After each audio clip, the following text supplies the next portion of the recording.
Here you can see statistically significant difference in the patient who receive XRT and who didn't. And in the next, there is an interim PET status and its impact on the survival outcome. Again, on the right side is the Kaplan makeup. At the top is the OS and the bottom is the PFS.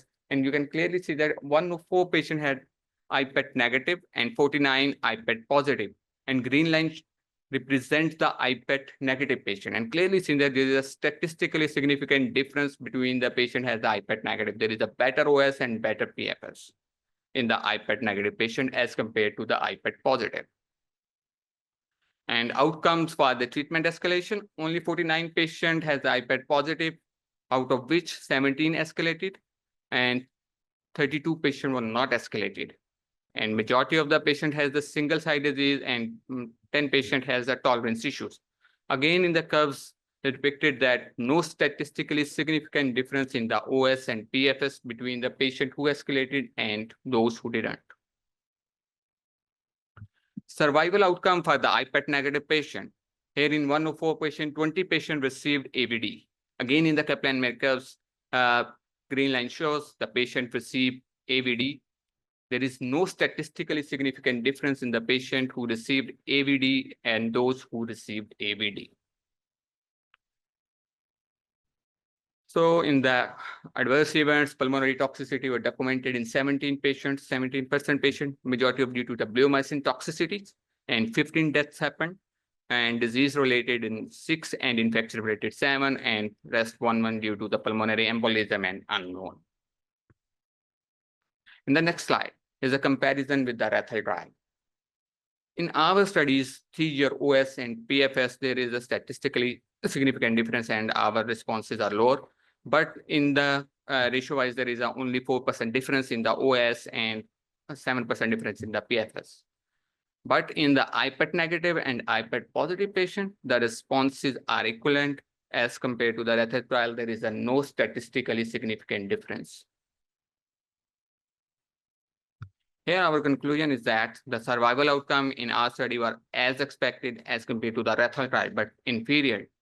And this inferiority due to the multiple reasons. One is that their smaller size of the cohort and trial always have the better result as compared to the real world outcomes. IPET negative patient survival outcome better than IPET positive. In IPET negative patient, omission of bleomycin didn't affect on the survival outcome, but it significantly reduced the pulmonary toxicity, which mainly happened due to the bleomycin. Escalation in the interim PET positive patient was not shown to have any superior effects. We conclude that in the patient in the single site disease and tolerance issues, ABVD can be continued without compromising their survivals. However, if the escalation is applied to all the patients, there might be the difference in the OS and PFS, but in real world data, all the patients not fit for the escalation. Thank you.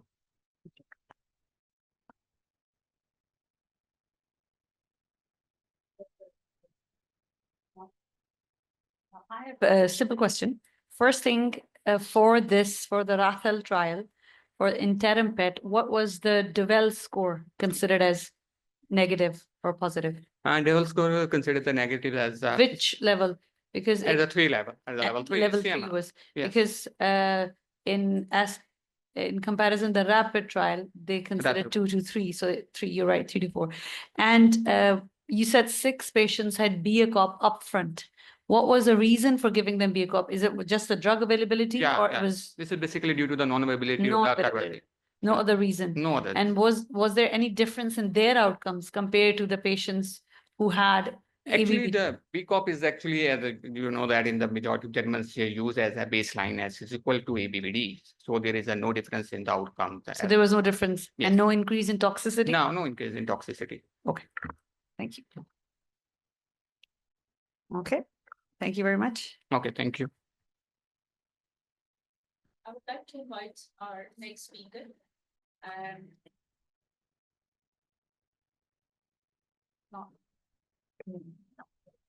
I would like to invite our next speaker, Noorulain. She works in Shaukat Khanum Cancer Memorial Hospital, Peshawar, Pakistan. She will be talking to us regarding markers of endothelial dysfunction and iron deficiency in patients with polycythemia. Not She's not here, so we'll move on. The next one I would like to invite is Nidaya Zahra. She works in Aga Khan University Hospital, Karachi, Pakistan. Next generation sequencing for carcinoma of unknown primary, a retrospective cohort from LMIC.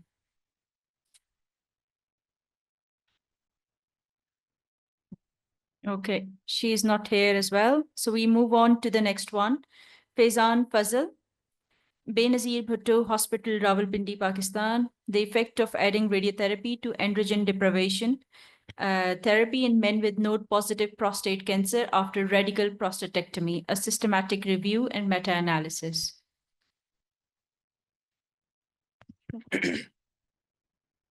Bismillahirrahmanirrahim. Assalamu alaikum and good morning, everyone.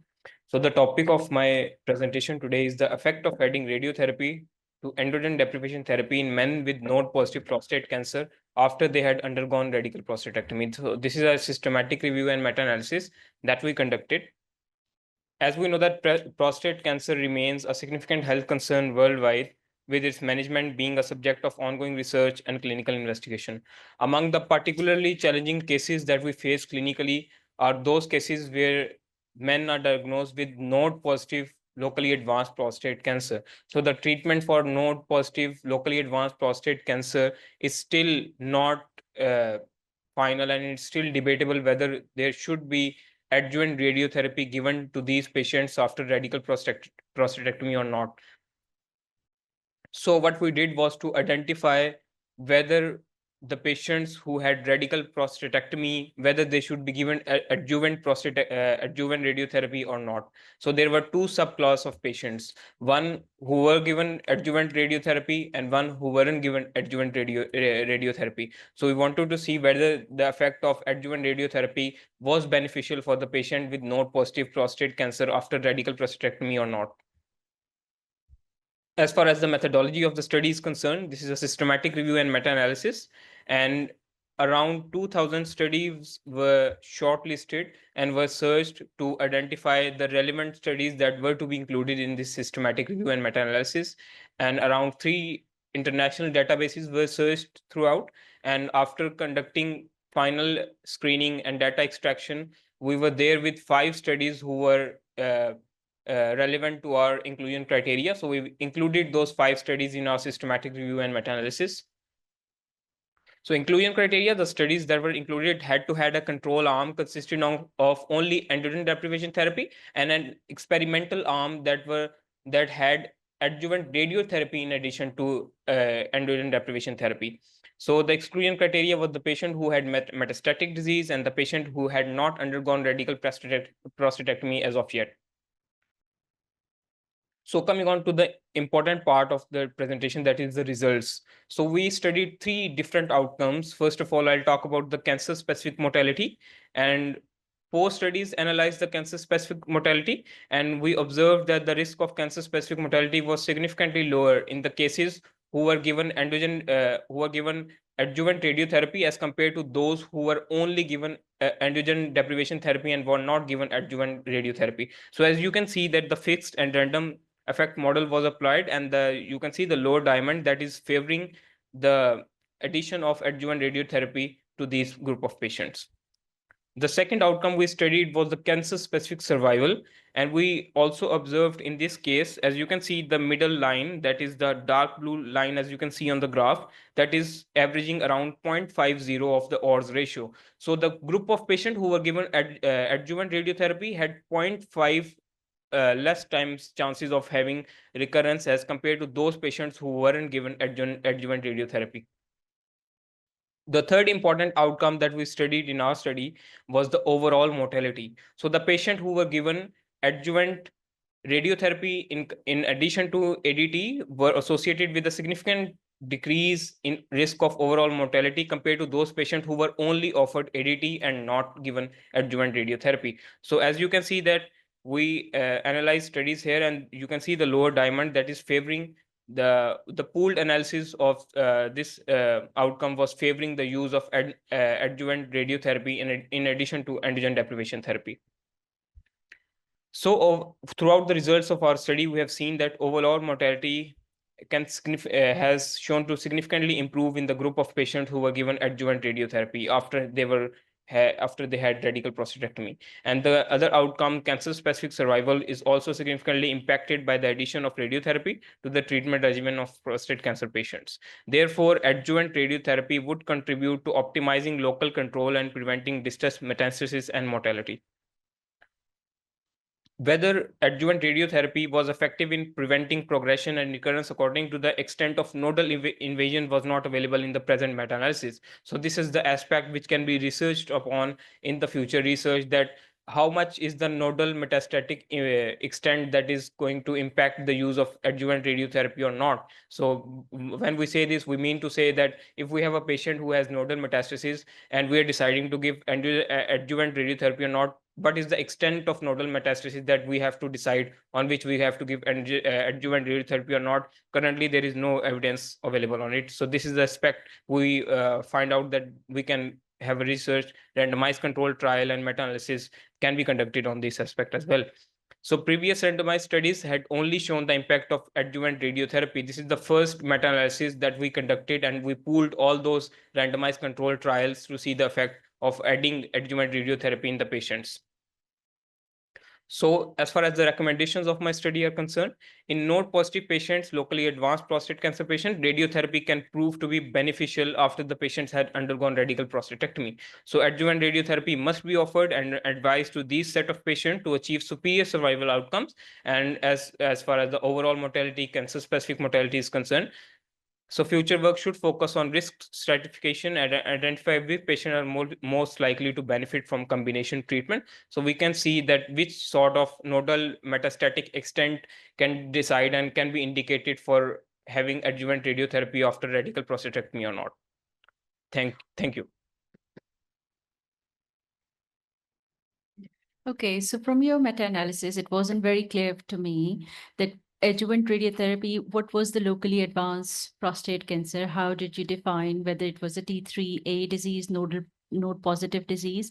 What type of surgery was done? Was it radical prostatectomy and lymphadenectomy? So inclusion criteria should include all that. What was the age cutoff for the patients? And then looking at the results, whether it was the local control that improved or whether it was the distant failure was there.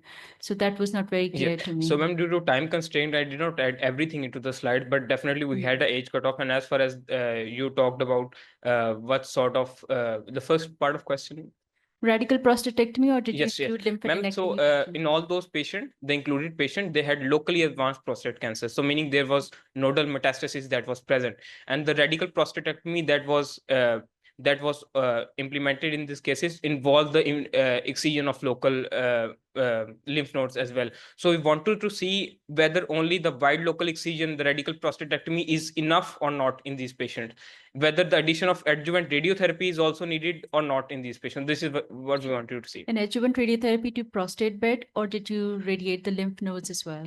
It included both the prostate bed radiotherapy and the lymph node bed also.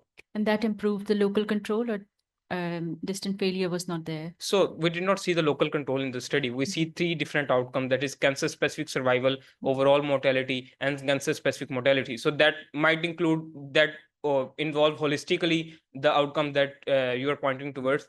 So that may not include the specific outcome that you are mentioning, but that holistically encompasses that outcomes as well.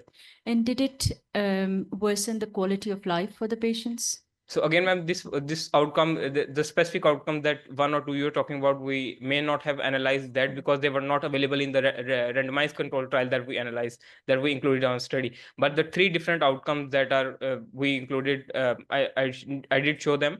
There were cancer-specific mortality, overall mortality, and cancer-specific survival. We did include those outcomes, but definitely other outcomes can also be studied as well. But I think so the outcome that we study holistically encompasses many outcomes, specific outcomes that we may talk about. Okay, thank you. Thank you. Any more questions from the audience? No. Thank you.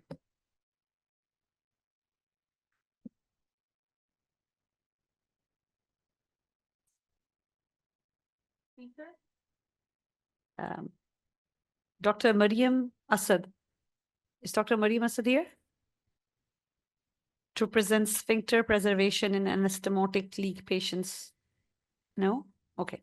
So we will move on to abstract number 78O. That is Muhammad Saad Salim from Al Khan University Hospital. Do we have him online or no? Okay. So we'll have to move on to the next one. Abstract number 79. Afshan Asghar Rashid from Sindh Institute of Urology and Transplantation. She's online? Okay. So Afshan Asghar Rashid is going to present tolerance and effectiveness of cyclophosphamide, bortezomib, and dexamethasone in newly diagnosed multiple myeloma.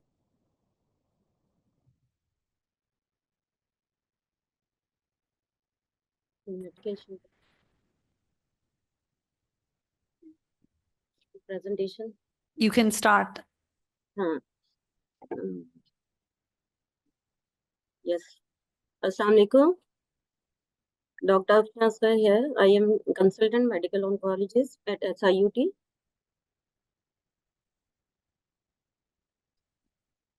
The title of my study is Tolerance and Effectiveness of Cyclophosphamide, bortezomib, and dexamethasone.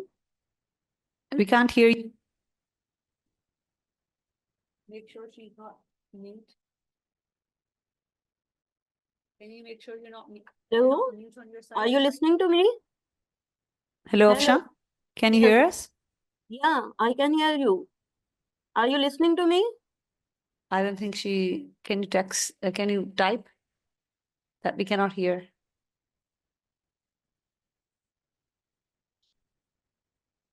Should we move on to the next one? Afshan, can you hear us? Yes, yes. Okay, now we can hear you. I am listening to you. Okay, we can hear you now. You can start your presentation.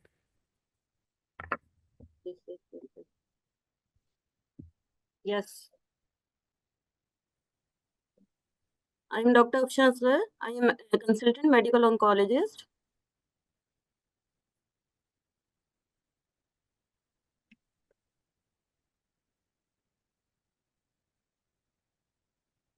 नहीं हो रही ना? Dr. Afshan, you can go ahead. We can hear you.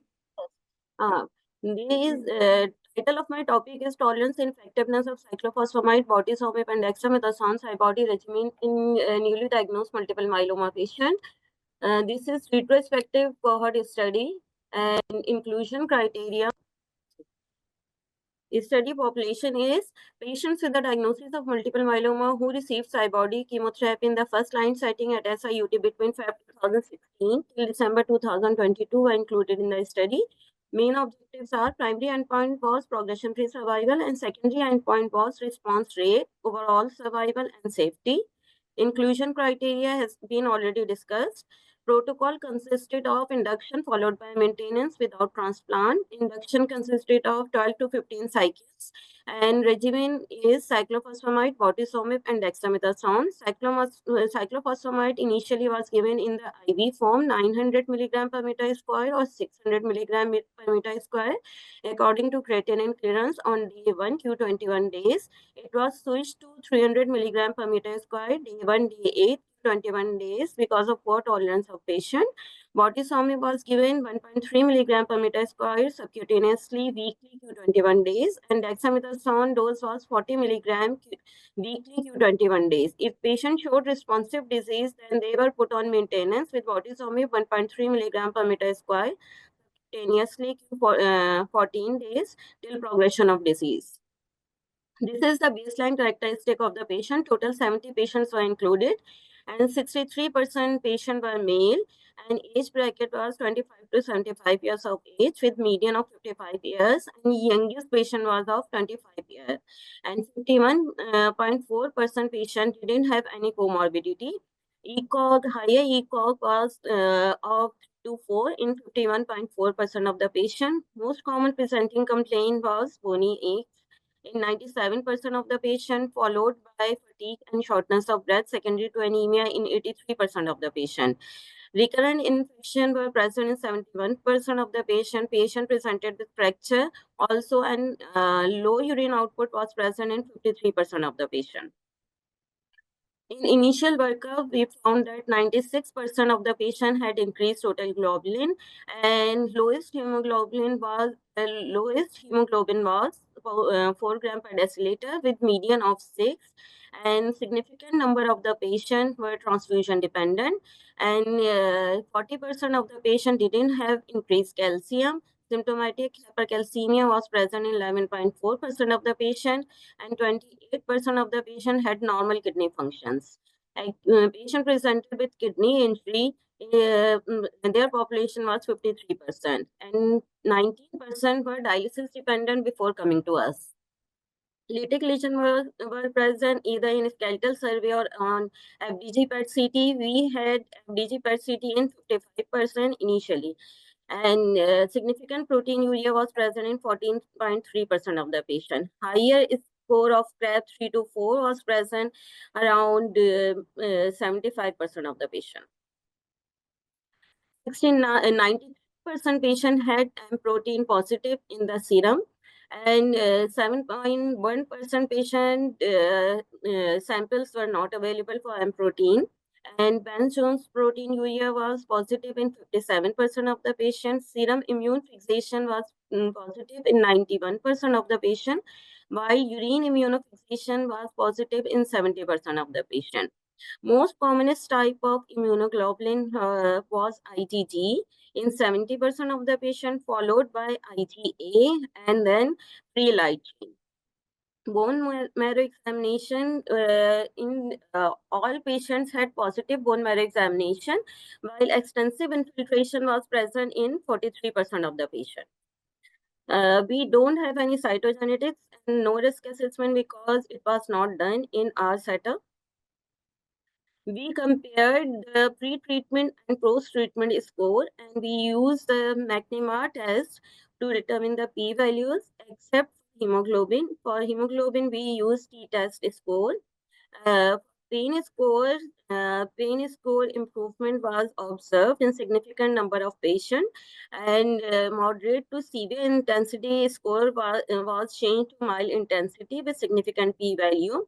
Similarly, ECOG was improved to 0 to 1 in 95% of the patient, and mean hemoglobin was improved from 8, and patient significant number of transfusion free, but 11.4% of the patient remained transfusion dependent post treatment, and CRAB score was improved to normal to 1 in 90, around 85 to 88% of the patient, and dialysis free. 50% of the patient became dialysis free, and but significant number of patients developed chronic kidney disease even post treatment. 93% patient bone marrow became negative after post, and serum and urine immunofixation remained positive in 14 and 8.5% patients respectively. These are the PET CT finding pre-treatment and post-treatment, and we have 55 patients initial, and they showed lytic lesion in 78.5% of the patient. Post-treatment, lytic lesions remain same, but their SUV is changed from 4.2 to 1.4, and there is osteosclerosis in 25% of the patient. Bone density was observed, decreased bone density was observed in 27% of the patient. It remained same post-treatment also. There were extramedullary masses in 5 patients, and these masses SUV was high, more than lytic lesion, and it was from 4 to 10. It decreased to 1.5 to 2 post-treatment. Bone marrow SUV was measured 1.4 to 2. Pre-treatment and post-treatment remained same. These are the responses system, and according to it, 21% of the patient had CR, and response was assessed according to IMWG response assessment criteria, and 21% patient developed CR, while 57% patient had very good partial response, while 14% had stable disease, and 3 patients showed progression of disease. This is the tolerance of chemotherapy. GI adverse effects were easily manageable, but main concern for of dose or protocol was febrile neutropenia. 15.7% patient developed febrile neutropenia and one patient expired, and significant number 25.7% patient required GCSF. And this is the hospital admission rate, but this hospital admission not only because of chemotherapy, but initial few months, 1 to 2 months, patient need hospital admission because of recurrent infection. And dose reduction and change of dose was applied in 23% of the patient.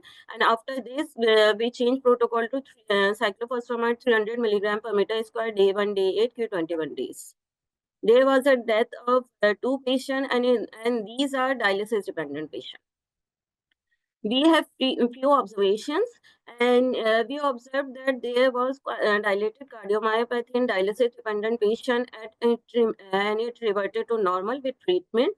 And we observed DVT only in dialysis dependent patient, and that was only line related in 8.5% of the patient. And 17% of the patient developed calcium secondary to bortezomib, and chronic complications like neuropathy, myopathy we didn't observe, but steroid related cataract, patient developed steroid related cataract. Patient who lost to follow-up and re-challenge with same regimen were total 6, and 4 patients, 5.7% responded well, and response assessment showed partial response. Patient on dialysis and their quality of life and outcome. These were total 7, and their duration of follow-up was 11 to 72 months. And post-treatment, they became transfusion-free. They didn't have recurrent hospital admissions and no fractures. They were able to do routine works, and their median progression-free survival was 35 months. This is the Kaplan-Meier curve, and it showed median progression-free survival of 43 months and ranged from 34 to 51 months. And it showed that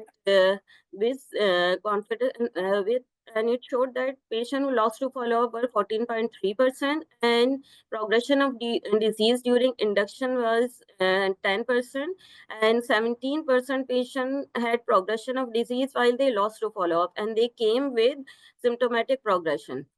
And 7.1% patient had progression of disease during first year of maintenance, while 4% progressed during second year, and subsequent in third and fourth year, 23% patient progressed.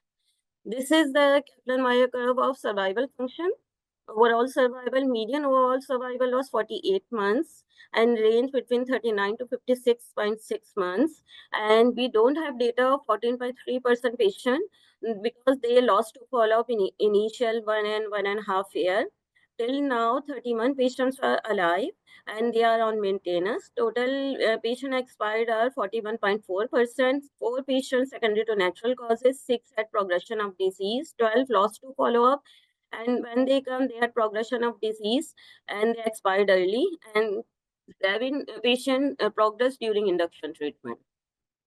These are the few studies in which we can see the first-line cyborg treatment for transplant ineligible patient. In this study was published in Journal of Clinical Oncology, and 51 patients were included in the study. And in this study, median progression-free survival of 3 months, and severe toxicities like grade 3 or 4 were seen as anemia, neutropenia, 10% of the patient, and bacterial infection, 16%.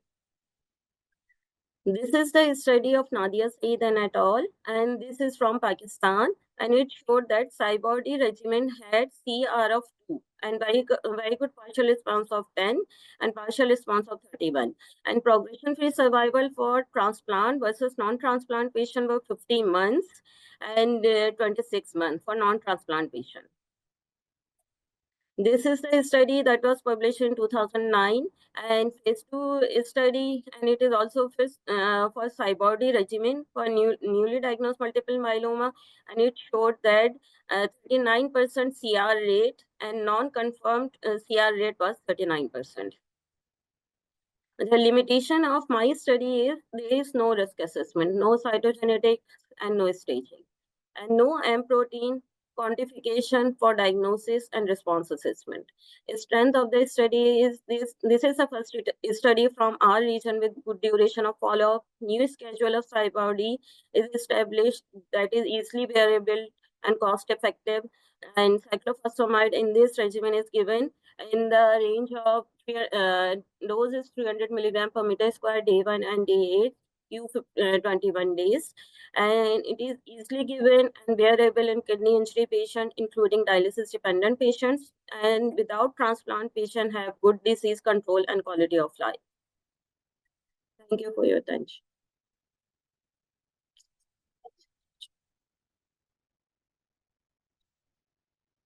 So I have a few questions. The induction chemotherapy, you said you've given 12 to 15 cycles. Yes. So isn't that more than usual? Recommended dose? Are you asking that it is more than recommended? Usually, in SciBody regimen, cycle duration is 28 days. Day 1, 8, 15, Q28 days. Our cycle consisted of day 1, 8, Q21 days. Then 1, 8, almost 10? Sorry, 1, 8, and 21? day 1, 8, Yeah. Q21 days. Cycle Oh. repeated in 21 days. All right, okay. And you included dialysis patients. Yeah. And can you tell me how did you time the chemotherapy with the dialysis patients? When were they getting the Velcade or Cyclo? And how were you timing it with the dialysis? Usually, our patient gets dialysis 1 day prior to chemotherapy. 1 day prior. 1 day prior to cyclophosphamide and bortezomib, both. We Okay. give cyclo and bortezomib weekly basis, dexamethasone weekly basis, and cyclophosphamide day 1, day 8, Q21 days. Okay, thank you. And the transplant, how many patients had autologous transplant or were referred? I have mentioned that it is without transplant. So none of them Because- have autologous transplant? No, we don't have this facility. Okay, all right, thank you.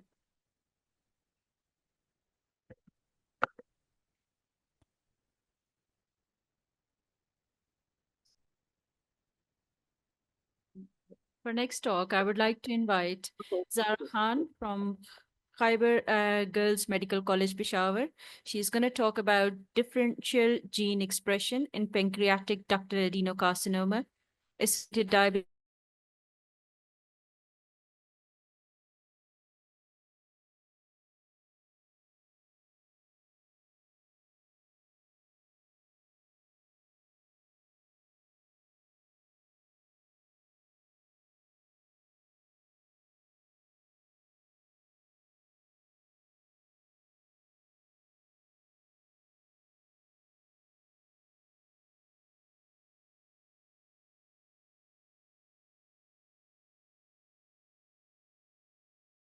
Alaikum, my name is Zara Khan. I am a second year student from Khyber Girls Medical College, and today I'll be presenting my research on differential gene expression in pancreatic ductal adenocarcinoma associated diabetes mellitus with comparison to pancreatic ductal adenocarcinoma and diabetes. So basically, pancreatic ductal adenocarcinoma is one of the commonly associated malignancy that often co-occurs with diabetes. It has a very poor prognosis and a low survival rate of less than 6%. Diabetes is considered both as a risk factor and a complication for PDAC, and therefore this bidirectional relationship highlights the importance of understanding the biological processes that are driving this interaction between pancreatic ductal adenocarcinoma and diabetes in this research. And hence, the objective of my study are to understand the progression of pancreatic ductal adenocarcinoma-associated diabetes from diabetes mellitus, to identify differentially expressed genes that are unique to PDAC-associated diabetes, and to explore the pathways that are altered in the condition. So, before moving forward with my research, I would like to highlight what differential gene expression is. So, it is basically the variation in gene expression levels between different cells, conditions, or developmental stages involved in cells. It is responsible for cell specialization and is responsible for different specific functions that are involved in cells. It regulates the response to environmental factors, and differential gene expression is responsible for developmental regulation in cells as well. In case of diseases, abnormal gene expression patterns can contribute and are expressed during the conditions such as like diabetes or cancer. Moving forward with my study, the first step was to identify a relevant data set that had three conditions, samples for each, that was PDAC-associated diabetes, diabetes mellitus, and PDAC. The dataset JC15932 was recruited for the study. It contained 8 samples for each of the condition along with normal, making it ideal for comparative analysis. The next step was identification of differentially expressed genes for each condition. It was done using Lima package from our program. The Lima, what basically does is that it applies a linear model that identifies gene expression between two groups. And here the two groups were each of my condition when compared with normal.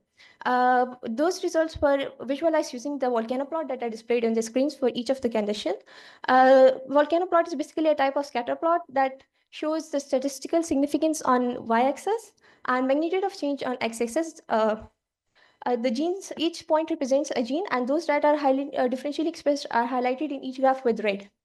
So for first graph, PDAC associated diabetes was compared with normal, and 9 genes were identified or differentially expressed. Moving on with the second plot, PDAC was compared with normal, and 4 genes were identified. And during diabetes, when comparing diabetes with normal, 5 genes were differentially expressed in this condition. Simply a Venn diagram was used to segregate the genes unique to to identify those that are unique to PDAC-associated diabetes. It helps us on focusing on driving the progression of understanding the progression of pancreatic ductal adenocarcinoma in context of diabetes mellitus. Those unique 8 genes that were identified for PDAC-associated diabetes were further enrichment analysis was done for them using Enricher. 2 main areas were focused upon, that was KEC pathways and gene ontology biological processes. KEC pathways are basically manually curated pathways that help us visualize which genes, understand which genes are involved in which molecular, cellular, or biological processes. And gene ontology biological process explains how genes contribute to different physiological functions in a human cell. The results for gene ontology biological process showed innate immune response, mucosal immune response, positive regulation of biosynthetic, antibacterial, and antimicrobial humoral responses. These processes suggest that PDAC-associated diabetes is marked by a heightened immune and inflammatory response, potentially driving a more aggressive cancer growth. The gene ontology in KEC pathways enrichment analysis highlighted 3 functions. That was Staph aureus infection pathway, nod-like receptor signaling, and transcription misregulation. Staph aureus is involved in is present in immunocompromised individual, and here it suggests that PDC is driven by infections and can promote to carcinogenesis as well. Nod-like receptor signaling pathway responds to genes that are involved in chronic inflammation, and transcription misregulation responds to abnormal survival of cell growths. These findings highlight the complex interaction between infection, immune responses, and gene regulation are present in PDAC-associated diabetes. During this study, the key finding that encouraged us to move further in an investigation was Staph aureus infection. So I'd like to explain what Staph aureus infection is first. So Staph aureus is basically an antibiotic-resistant opportunistic pathogen and is involved in causing sepsis, cystic fibrosis, endocarditis, and diabetic foot infections. Diabetes patients are susceptible to SRN infection due to the hyperglycemia and delayed immune response of the human body. What intriguing about Staph aureus infection is that it is known to activate STAT3, MAPK, and NF-kappa B signaling pathways that promote cell proliferation and suppress apoptosis, and hence leading to cancer. A protein interaction network was constructed using data from strings database. Those yellow genes that are present on the screen are those that were highlighted during the differential expression analysis that we performed, which are a part of the immune response pathway in response to S. aureus infection. And these genes links to the key genes promoting linking to the NF-kappa activation of NF-kappa B signaling pathway. This network which helps us visualize that genes associated with immune response to S. aureus infection pathway in human links to NF-kappa B signaling pathway, which leads to chronic inflammation and might result in cancer progression and may develop PDAC-associated diabetes. Hence, the conclusion of my study is first, I'd like to summarize how we moved forward with this study. So initially, our objective was to identify and the differential expression in terms of genes that are associated with PDAC only. in diabetes patients. Moving forward with the research, we were able to identify genes that were responsible for immune response as a result of SRES pathway. And hence, the conclusion of my study was that immune response to SRES infection may exacerbate cancer progression in diabetic patients by influencing cancer-related pathways, potentially contributing to development of pancreatic ductal adenocarcinoma, and in my study through NF-kappa B signaling pathway. And further investigation is, however, needed to establish definite relationships, as it was a data-driven project, and clinical investigations are further needed to clarify or verify these findings. So my way forward would be to investigate Staph aureus as a potential risk factor for carcinogenesis. The following steps will be taken. That will be a pull-down assay to identify the proteins that were present, that were identified during the DAE analysis, affinity purification, and mass spectrometry to further clarify the protein interaction between these and to establish a proper molecular mechanism between them. And this stepwise approach will clarify the protein interactions. Moving for acknowledgements, I would like to thank Dr. Faisal Khan for providing us the opportunity to work on my research project, and my mentors, Ms. Sabah Saeed, for her guidance.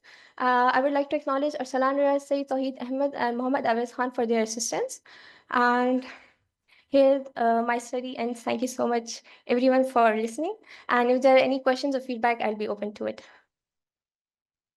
Did you do the study? It was basically done in precision medicine lab that is situated in Peshawar. Cancer genomics lab. It's basically a cancer genomics lab. Yeah, it's basically, yes. There are platforms available online which we can access and download the genetic expression data for there, which can be further analyzed as we want to do, and see interactions in them, compare their conditions and everything, and analyze our results from them by using bioinformatic tools. Yeah.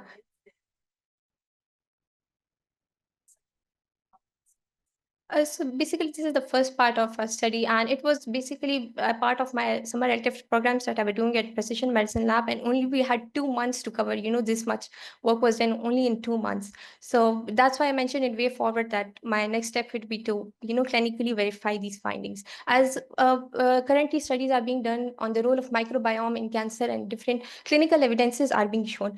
SOS, one paper, Auditon et al. Suggested that it is involved in breast cancer, prostate cancer, and colorectal cancer. So it might be involved in pancreatic cancer as well. Very interesting. Thank you. Thank you so much. Any questions from the audience? You're a second-year medical student? Yeah, Nida? I'm a second-year medical student. Okay. Thank you so much.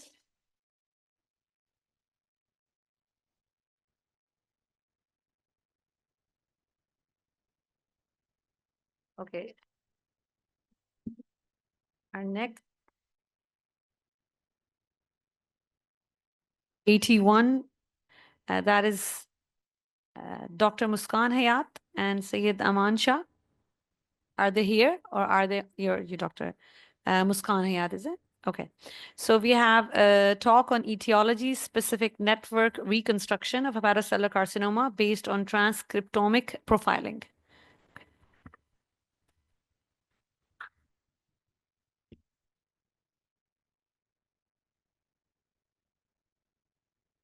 Assalamu alaikum, everyone. I'm Muskan Hayat. I'm a 4th-year medical student at Khyber Medical College. And today I'll be talking about my research project, etiology-specific network reconstruction of hepatocellular carcinoma based on transcriptomic profiling. So to begin with, I'm pretty sure that most of us know what hepatocellular carcinoma actually is. It is actually the 4th leading cause of cancer-related deaths worldwide, and it accounts for 90% of the major liver neoplasms. So the etiologies leading up to hepatocellular carcinoma are diverse. They range from viral infections to dietary factors like alcohol consumption, as well as aflatoxin B1 exposure.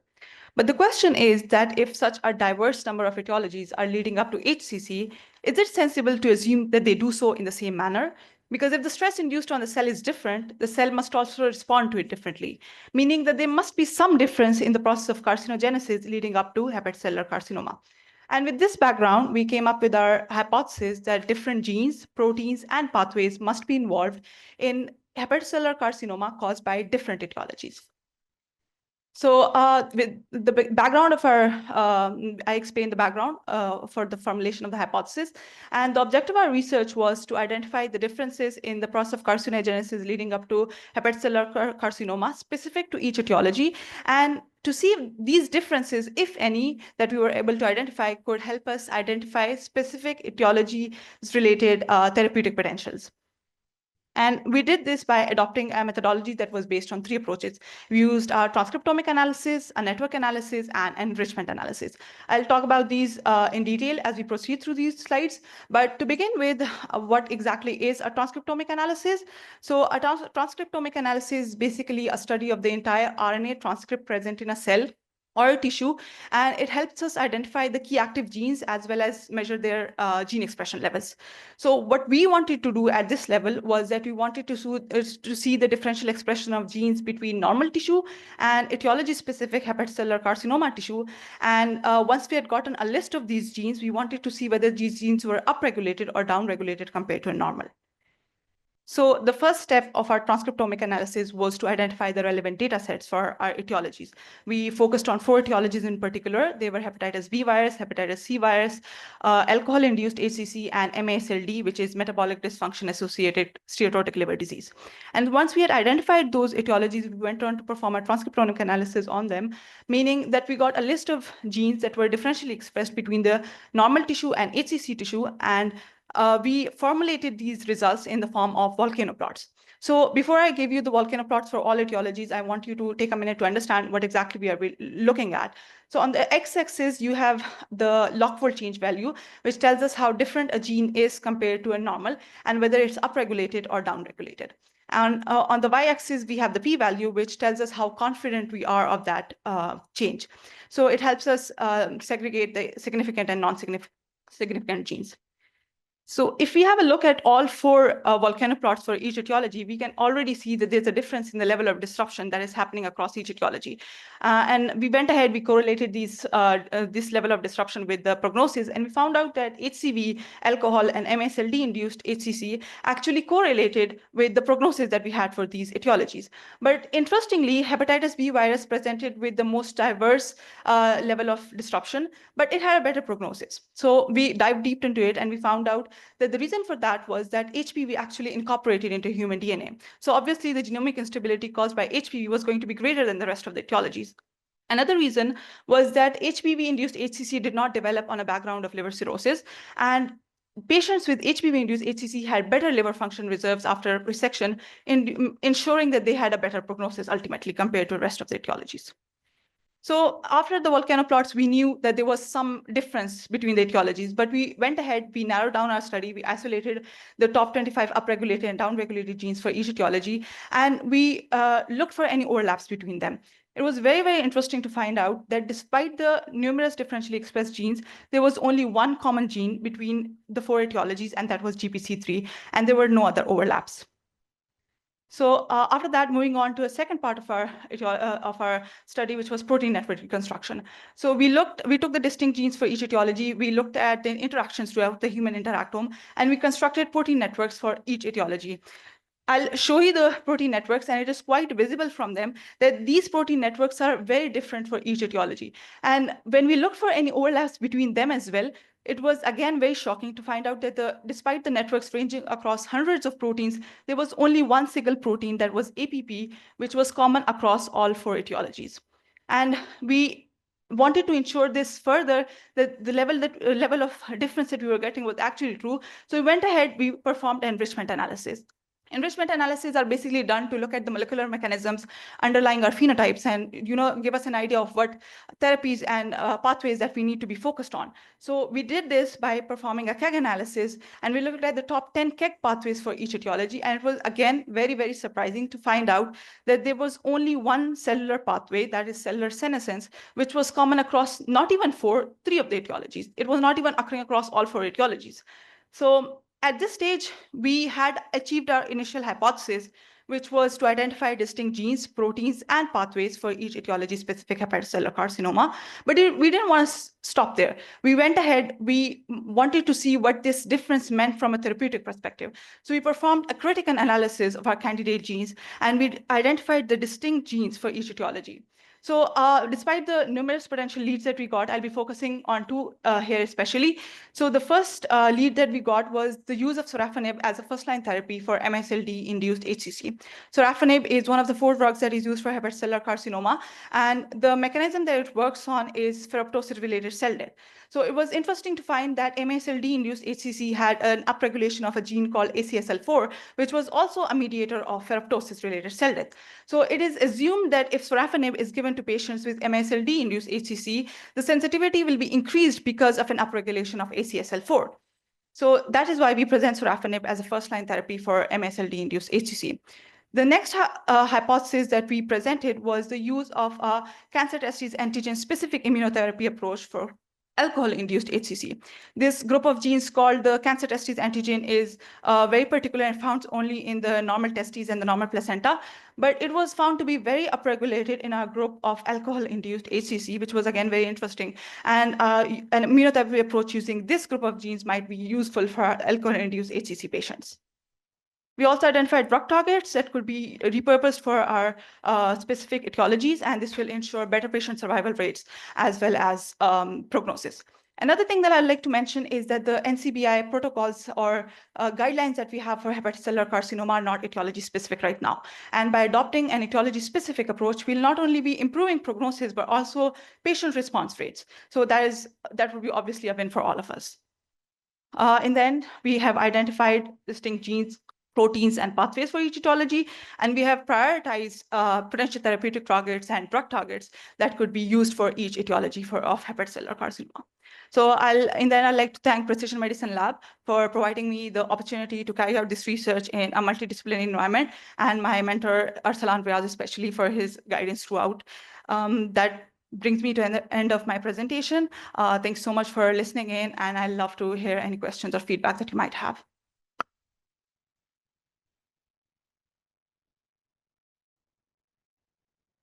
That this is data Yes, that has this is been, data-driven, yes. taken and you've and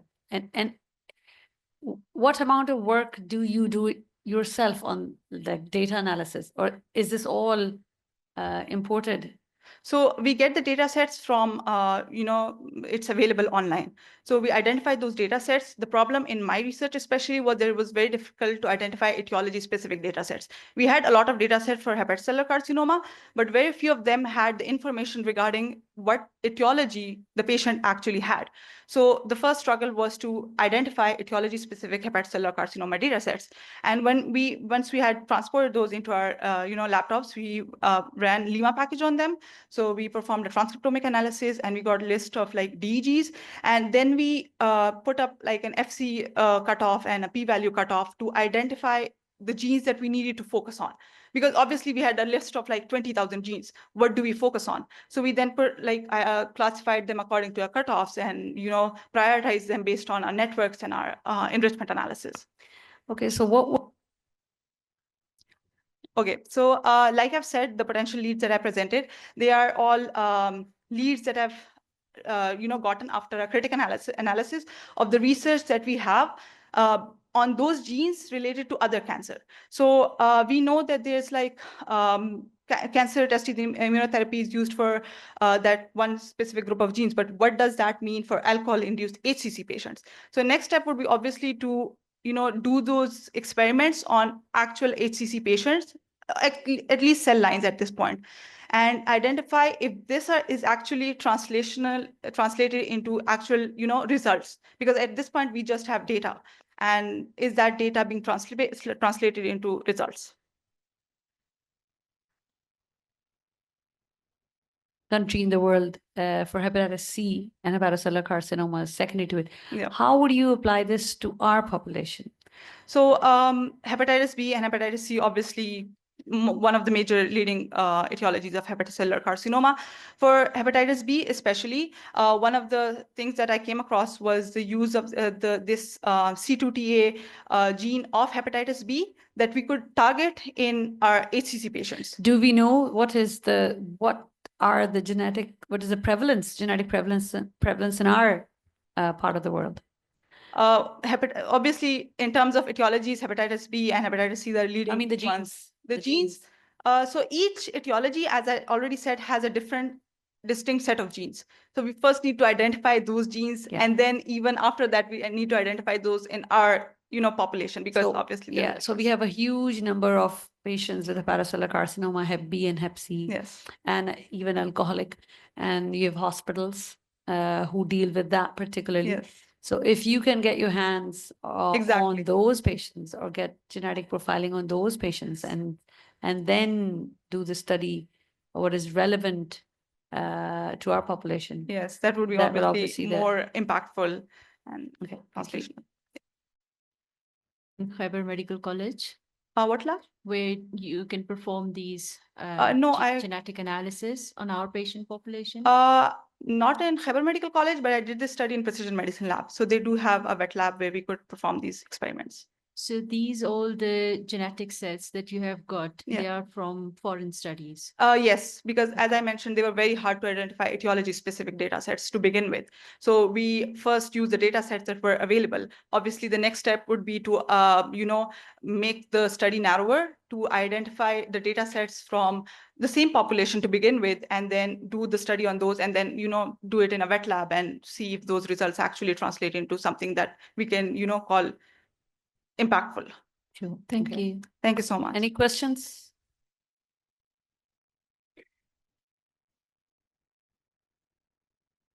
So we looked into the mutated genes that we already know about, and we correlate. For example, in the networks that we constructed, you might not have noticed. Can I?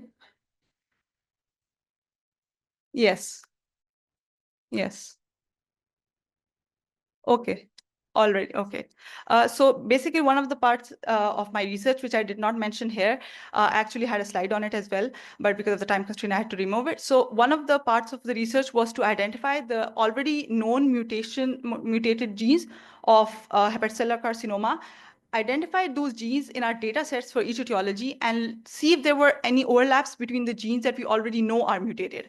And there was actually only one gene, I think it was P53, that was a common across 3 etiologies. And of the top 10 genes that we already knew were mutated in hepatocellular carcinoma, there was literally 1 or 2 genes that was common across them. There were no overlaps even between the mutated genes that we already knew about. So the difference even begins from that level. The genes that we already know about in hepatocellular carcinoma are not even commonly occurring across all etiologies. So how can we say that the chemotherapy or the radiotherapy or any genomic study or therapy that we might be applying to those patients will yield the same results? Because obviously there's a difference even at the gene level.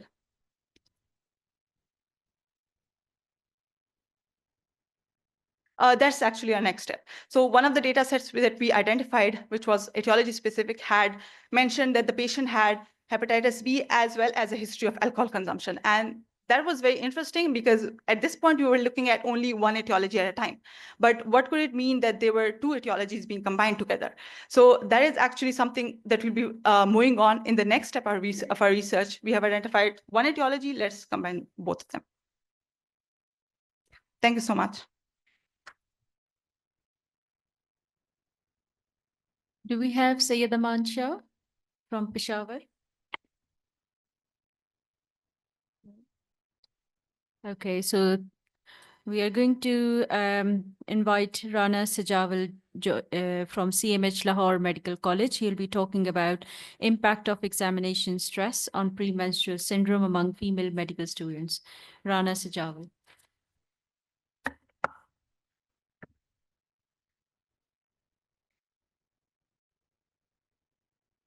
Assalamu alaikum everyone. My name is Jawal and I'm from CMH Lahore Medical College. Today I'll be presenting my research on impact of examination stress on premenstrual syndrome among female medical students in Pakistan. So as we all know that stress is an unwelcome yet necessary aspect of our lives, which basically dictate quality of our lives. So premenstrual syndrome are a set of symptoms which occur 1 to 2 weeks before menstruation, and this can include cramps, tiredness in your body, and extreme fatigue. And in severe cases, it can develop into premenstrual dysmorphic disorder. And stress can lead to changes in the menstrual cycle, including excessive and irregular bleeding. And irregular bleeding can caused by stress can create challenges, especially in physically demanding tasks. So this brings us to the main objective for our research, which was to evaluate the effect of examination stress on premenstrual syndrome in Pakistani medical students, and to see if there is any correlation present between both these things. So we conducted a cross-sectional study to explore the impact of examination stress. The study involved 176 female medical students aged from 18 to 25, and we collected data in the exact period in which they were having their final professional exams. And the data collection was done from March to September 2022, and statistical analysis was performed using SPSS, and chi-square test was applied to bring the statistical significance. So this slide shows us the results. So basically there are like three bar graphs, and with the first graph you can see that there is a distribution of student stress levels based on the student stress inventory scale. So the number of students who showed mild stress were like around 50, and those students who had moderate stress were around 110. And those people who had high stress scales were nearly 10 to 20. And the second graph shows distribution of symptom levels among students. And here we have that those people who had mild symptoms were around 38, and moderate were around 81 to 120. And those who had severe symptom levels were 124 to 160. And the final graph shows relationship between SSI stress levels and PMS symptoms. So those people who had mild stress were 50, and moderate stress were around 110. And the people who had high stress were around 20 to 30. So these were all the results which we gathered. In terms of PMS symptoms, 2 students reported no symptoms, and 34 had mild symptoms, 63 had moderate symptoms, and 57 had severe symptoms, and 17 had very severe symptoms. So after that, we established that there is a strong link between pre-examinational stress and menstrual irregularities in females.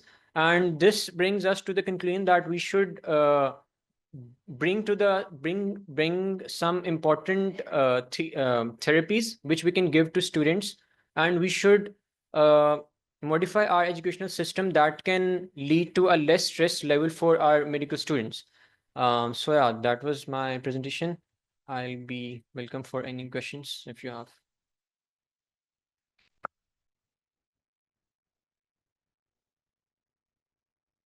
Considering none. You didn't show us the table. How did you classify mild, moderate, severe, very severe? What made you think that it's very severe? And was there any age criteria? What was your criteria of classifying? Basically, the age criteria was 18 to 25, and we used two scales. One was stress inventory scale, and the other one was premenstrual syndrome stress scale. So basically, we found a correlation between these two using these two scales. And I depicted those in these graphs. Sure. And you asked the students to fill that questionnaire Yeah. just before the exam. How many days before the exam? We did the data collection between like 1 to 2 weeks before the exam, and some of the data collection was done in the middle of the exams as well, because in the middle of exams there's a lot of stress on the medical students. And since in medical the exams period is like really long, So we had enough time to gather data from those students in even between exams as well. Okay.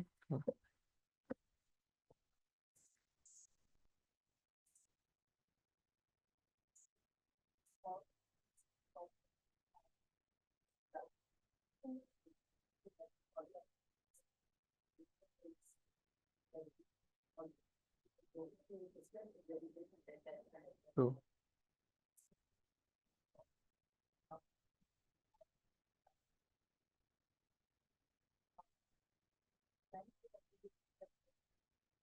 Okay, so basically we did this research when I was in my second year of med school.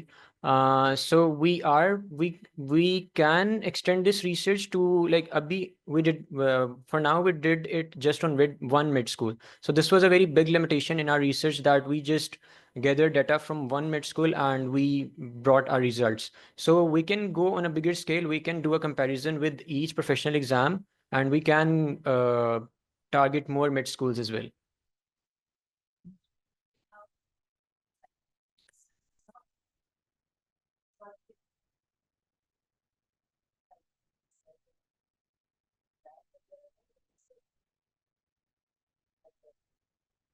So how did you come up with this interesting idea? Um, no, basically, we were just sitting in the cafe one day. So, one of our friends just said that both zyada stress ho raha hai, and we were like literally before our exams. So we said that why not? Basically this was the first research in when we started mid school. So we thought that this would be easier for us to collect data as well. So yeah, that's it. I just got done with my final year exams just yesterday. So yes. This was the first research which I did in my med school. Thank you. Your exams results. I think we have one more presentation by Dr. Israr, abstract number 85. I do not have the topic of the presentation, but we can look it up. It is spectrum of cytogenetic abnormalities in adolescents and young adults with B-cell acute lymphoblastic leukemia. Dr. Israr Ahmed, can you hear us? Yes, ma'am, I can hear. Can you see my screen?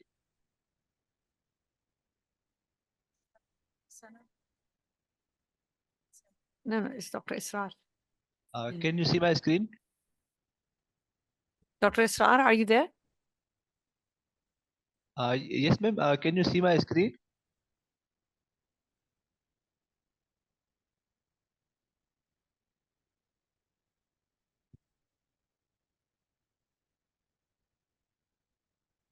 Can you see my screen? Yes, we can. Yes. Go ahead. Assalamualaikum, everybody.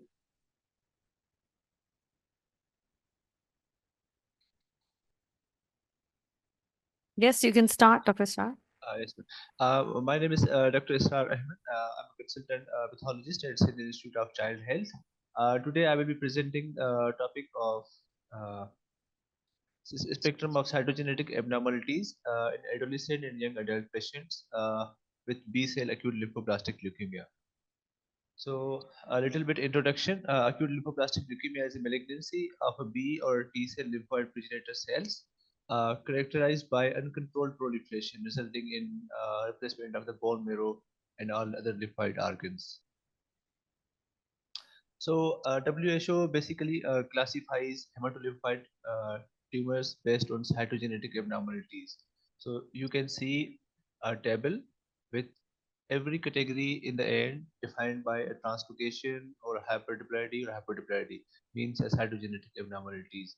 So we did our study on 134 patients of B-cell acute lymphoblastic leukemia, and we identified the 72 patients, around 56% with positive cytogenetics. This is a conventional one, and 62 with negative. So if you see the spectrum, so around 28% have translocations, and 30% have trisomies, and 29% have deletions. And out of these, 18% patients have a Philadelphia chromosome 922 translocation, which ultimately require a different therapy.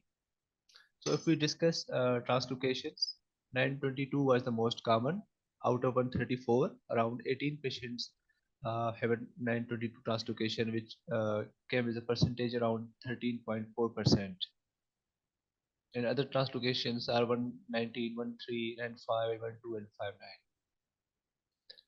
59. Diploides, our patient, around 10 patients have a hyperdiploidy, which again have a good prognosis, and 3 patients have a hypodiploidy, around 2.2%. So trisomies were the most common ones. Most common trisomy was the 21, and then trisomy 2, 12, and these all ones. So most of the patients have a trisomies in our study. So in discussion, our study was a retrospective analysis. So number was around 134, and 54% patients, or 72 patients were found to have a chromosomal abnormalities, and that include structural as well as numerical ones. So abnormal incidence was 54%, and which is comparable to the study done in Pakistan by Sheikh et al. At 49%. So if we compare our study with the local study and with the study from Iran and from UK, so our age cutoff was 18 to 40 years, and cytogenetic abnormalities were found in 54%, while in Iran and UK was 60 to 67% respectively. So translocations, we have around 20 total translocations, including 28%, and UK have a 43%, which is relatively double, and 13.4% patients have a 922 translocation, and while the study done by other colleagues in Pakistan showed only 5.5%. So our study has a relatively high number of Philadelphia chromosomes comparable to the Iran and UK. And hyperdiploidy, our study has 7.4%, which is again comparable, but UK population is a very high number of hyperdiploidy, which have a good prognosis as well. So this was our retrospective analysis and short presentation on. If you have any question, you can ask. Thank you. Any question?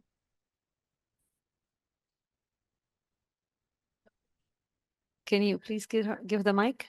Yeah.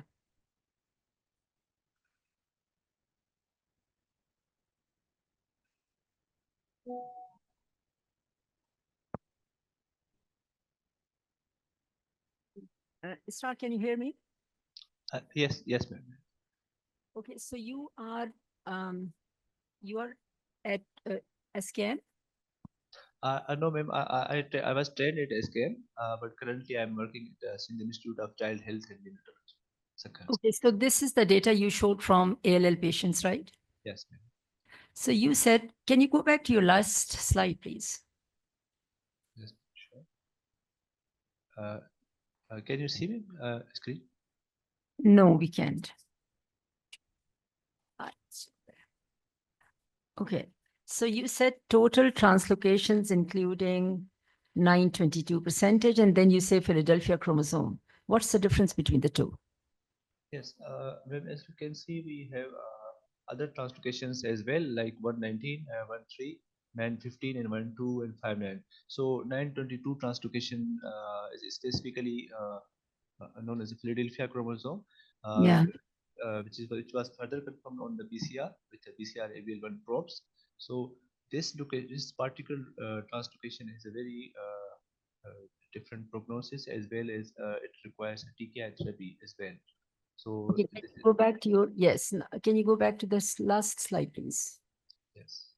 Yeah, so that's what I'm wondering, because you said 12 total translocations, including 922, is 20.82%, whereas Philadelphia chromosome is 922 also, and is 13.4. I'm just wondering why these two different numbers for the same translocation.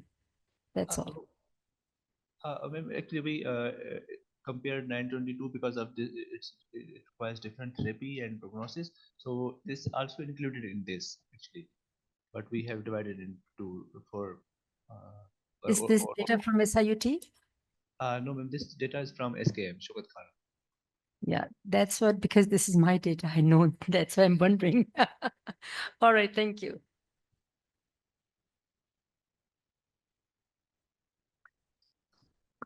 Okay, with this, there's one more. Okay, so we had a few absentees, so we are finished with the available presentations. If you have any questions, any comments, feel free. Okay, thank you very much.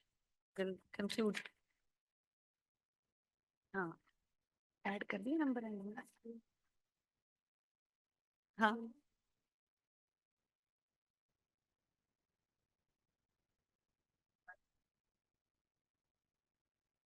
यही मैं गया हाँ जो खाना भी लिखा हुआ है और ये नहीं ये तो एवरेज लेवल की 6 नंबर कोई एसएचओ लेवल वाली हाँ हाँ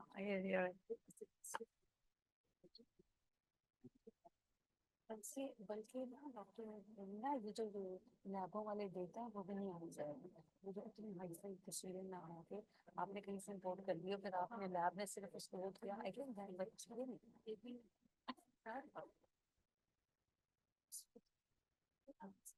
हाँ उसका फायदा ये है ठीक है yes sure of course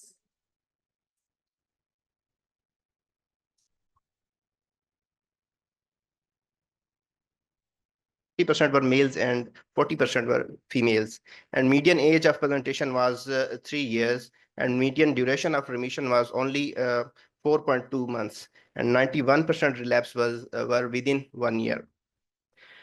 This is the Kaplan-Meier curve showing here the overall survival at 5 years. That was overall survival was 43% at 5 years. And event-free survival, it was 20% here at 5 years. Initial stage at the diagnosis, mostly we were having stage 3 and 4. Almost 38% population was stage 3 patients, and 24% patient was stage 4 patient. And the stage 4 patients had 24% overall survival as compared to the 65% overall survival for the stage 4 stage 3 patients. Initially, 65% patients received received anthracycline, and there was no almost insignificant difference between 56 to 58% who received or do not receive anthracycline. But there was a clinically significant difference based on initial treatment of radiation. Overall survival was 72% for the patient who did not receive radiation versus 47% who received radiations. So it was a clinically significant difference. Timing of the relapse, out of 59% out of these 58 patients, 59% were those that were refractory, and 41% were those who had relapse. And these out of these overall survival for the relapse patient, it was 62%, and overall survival for the refractory patient, it was 51%. Stage at the relapse, you can see over here that only 19% they at relapse they were on local stage, and metastatic they were 50 plus 31, they were almost 80%, 81% they were metastatic at relapse. So the overall survival for the localized was relatively better. It was 70%, and overall survival for the metastatic disease was low. It was 50%. Chemotherapy we have given at relapse or refractory cases.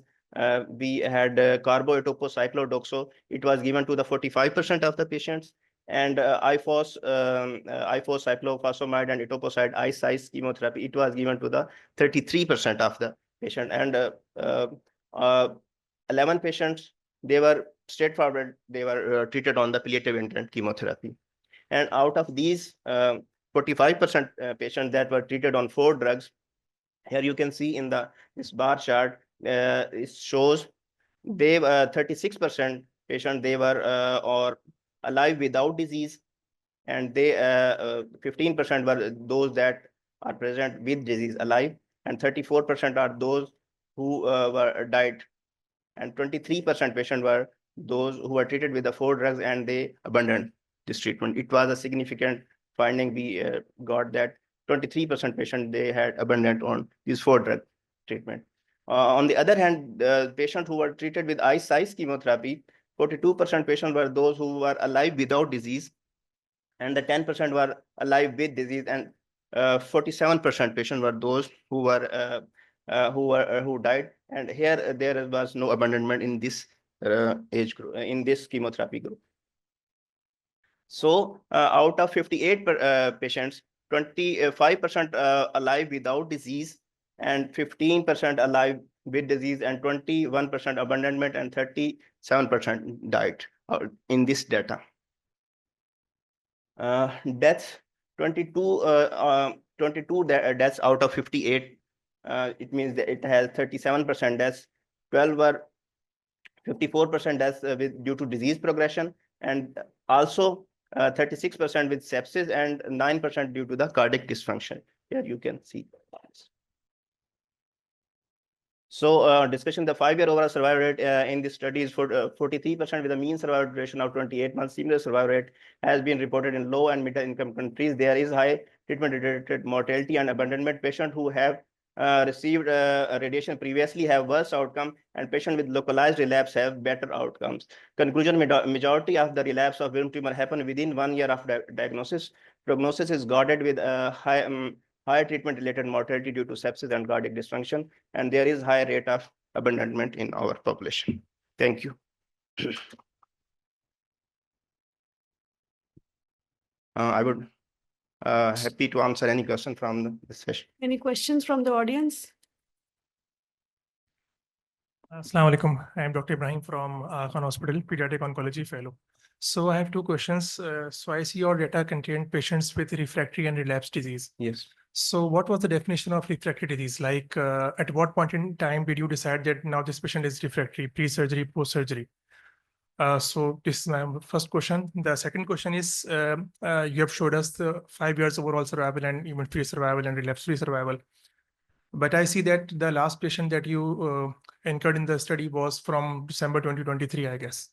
So no, it is our जो हम उसको follow up कर रहे थे, वैसे ये 2020 उससे पहले की है हमारी 5 year हम survival देख रहे थे उसका follow up हम देख रहे थे. Yes, so that was my question. If the last patient that was followed was on December 2023, so was that the time of relapse, or was that 5 years post relapse? इसमें दोनों mix थे जो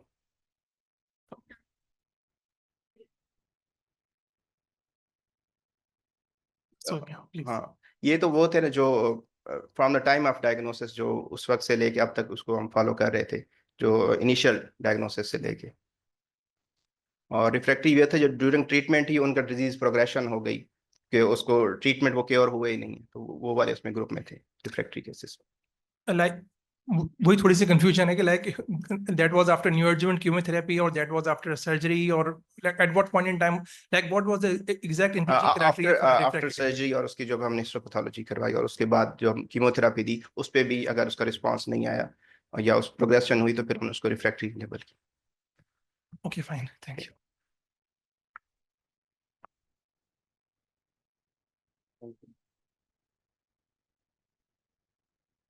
I would like to request our next speaker.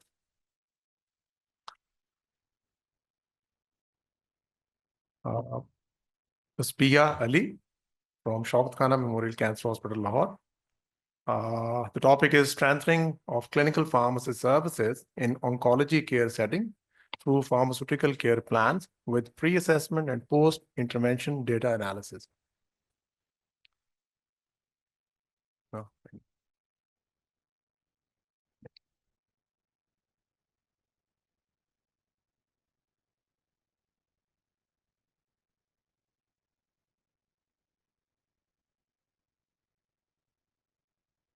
Assalamu alaikum. My name is Tasbiha Ali, currently working as a pharmacist in Shaukat Khanum Hospital, Lahore. And the topic that I'll be going to present today is basically a part of my one-year IPPRP, International Pharmacy Practice Residency Program, accredited by ASHP Residency.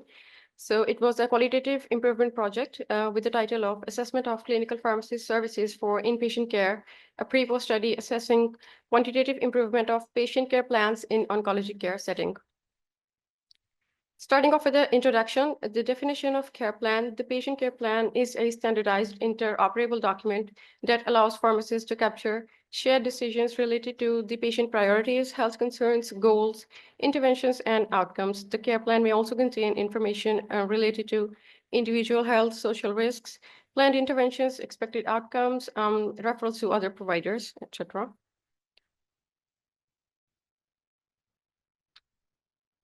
The HIS defined eligibility criteria for the patient care plans are as follows: patient-related parameters, patient medication-related parameters, patient who is critically ill, patient with any critical lab values, patient requiring any specific handover or continuity of care.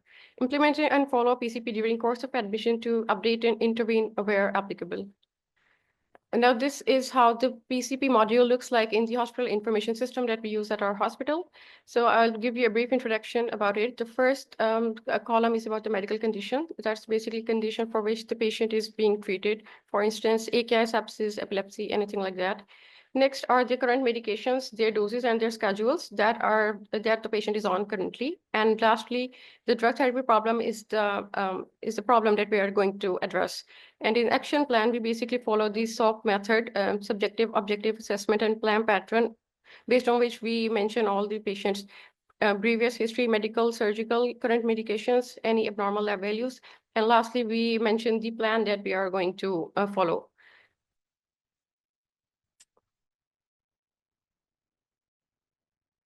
Moving on towards the methods, the study objective was primarily to do the quantitative assessment of the pharmaceutical care plans for cancer patients before and after intervention. One tailed t-test is being used to analyze the results and measure their statistical significance. Study design was a descriptive pre-post study, and the inclusion criteria is the cancer patients admitted under inpatient services and are on multiple drug therapies requiring monitoring and follow-up. Both adult and pediatric population was included and multiple follow-up plans on readmission. Whereas the exclusion criteria was the ambulatory patients treated in the emergency assessment room and patients visiting outpatient clinics. The data for care plans was collected from the HIS, in which both the number of month-wise and specialty-wise care plans was assessed. Setting and time duration, the study took place at Shaukat Khanum Cancer Hospital and Research Center, Lahore, and the pre-intervention time was from November 2023 to Feb 24, whereas the post-intervention time was from March to June. Now moving on towards the intervention, the clinical pharmacist staff specifically was educated about developing evidence-based and comprehensive patient care plans by following the appropriate guidelines, the specifications of the care plans, and their impact on overall patient medication optimization. Daily updates regarding PCPs and reinforcing their timely follow-up, and special emphasis on identifying appropriate modifications to the care plans based on the patient condition, clinical endpoints, and communicating them to the other concerned person as well. Now talking about the results, the first parameter table shows the patient demographics in the pre and post-intervention phase. As we can see, the male population is slightly higher than the female population, with total percentage of 59.90 and females patient 41, whereas the mean age was 36.12 in the pre-intervention phase and 37.32 in the post. Now the total number of PCPs in the pre and post-intervention phase compared to the total number or the sample size taken. The sample size of 120 patients was taken in November to February, and the care plans developed were 130, whereas we took 382 patients in the post-intervention phase and had a total number of care plans of 516. Moving on towards the quarter-wise PCPs with respect to the total number of admissions in this period. So from November to Feb, we had a total admissions of 6,475, out of which the patient care plan ratio was 1:54. And in the post-intervention phase, out of 6,681 admissions, the care plans were 1:17. So this was basically almost a threefold rise in the number. Now moving on towards the individual care plans months-wise, as you can see the number breakup and mean and standard deviation, which increased, mean increased from 32.5 to 129.25 and standard deviation of 14.25 to 29.80 in the post-intervention period.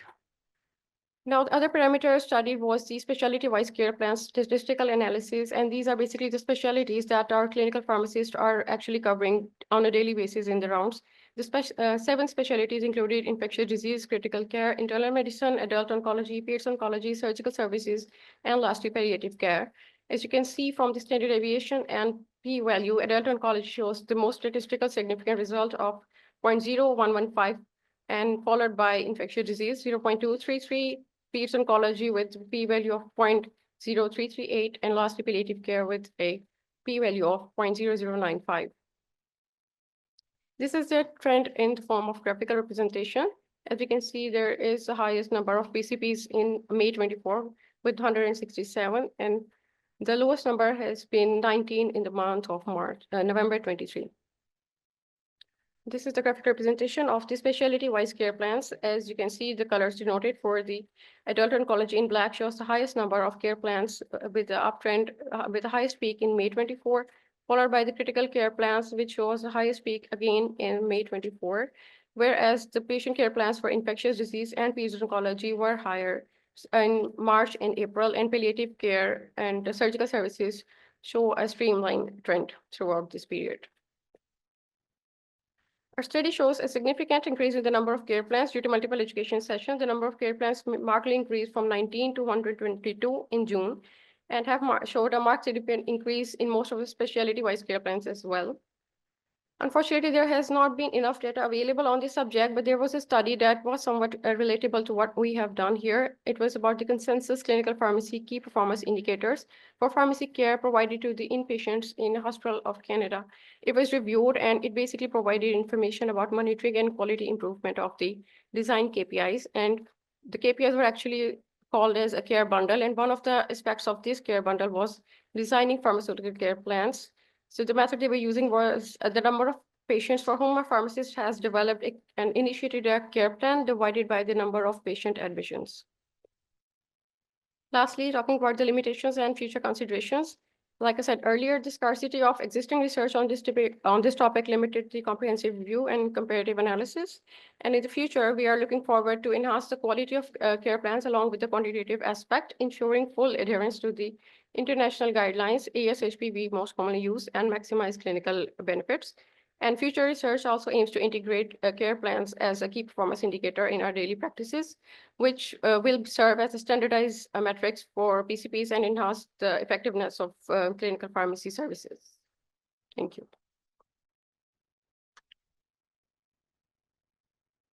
Any questions?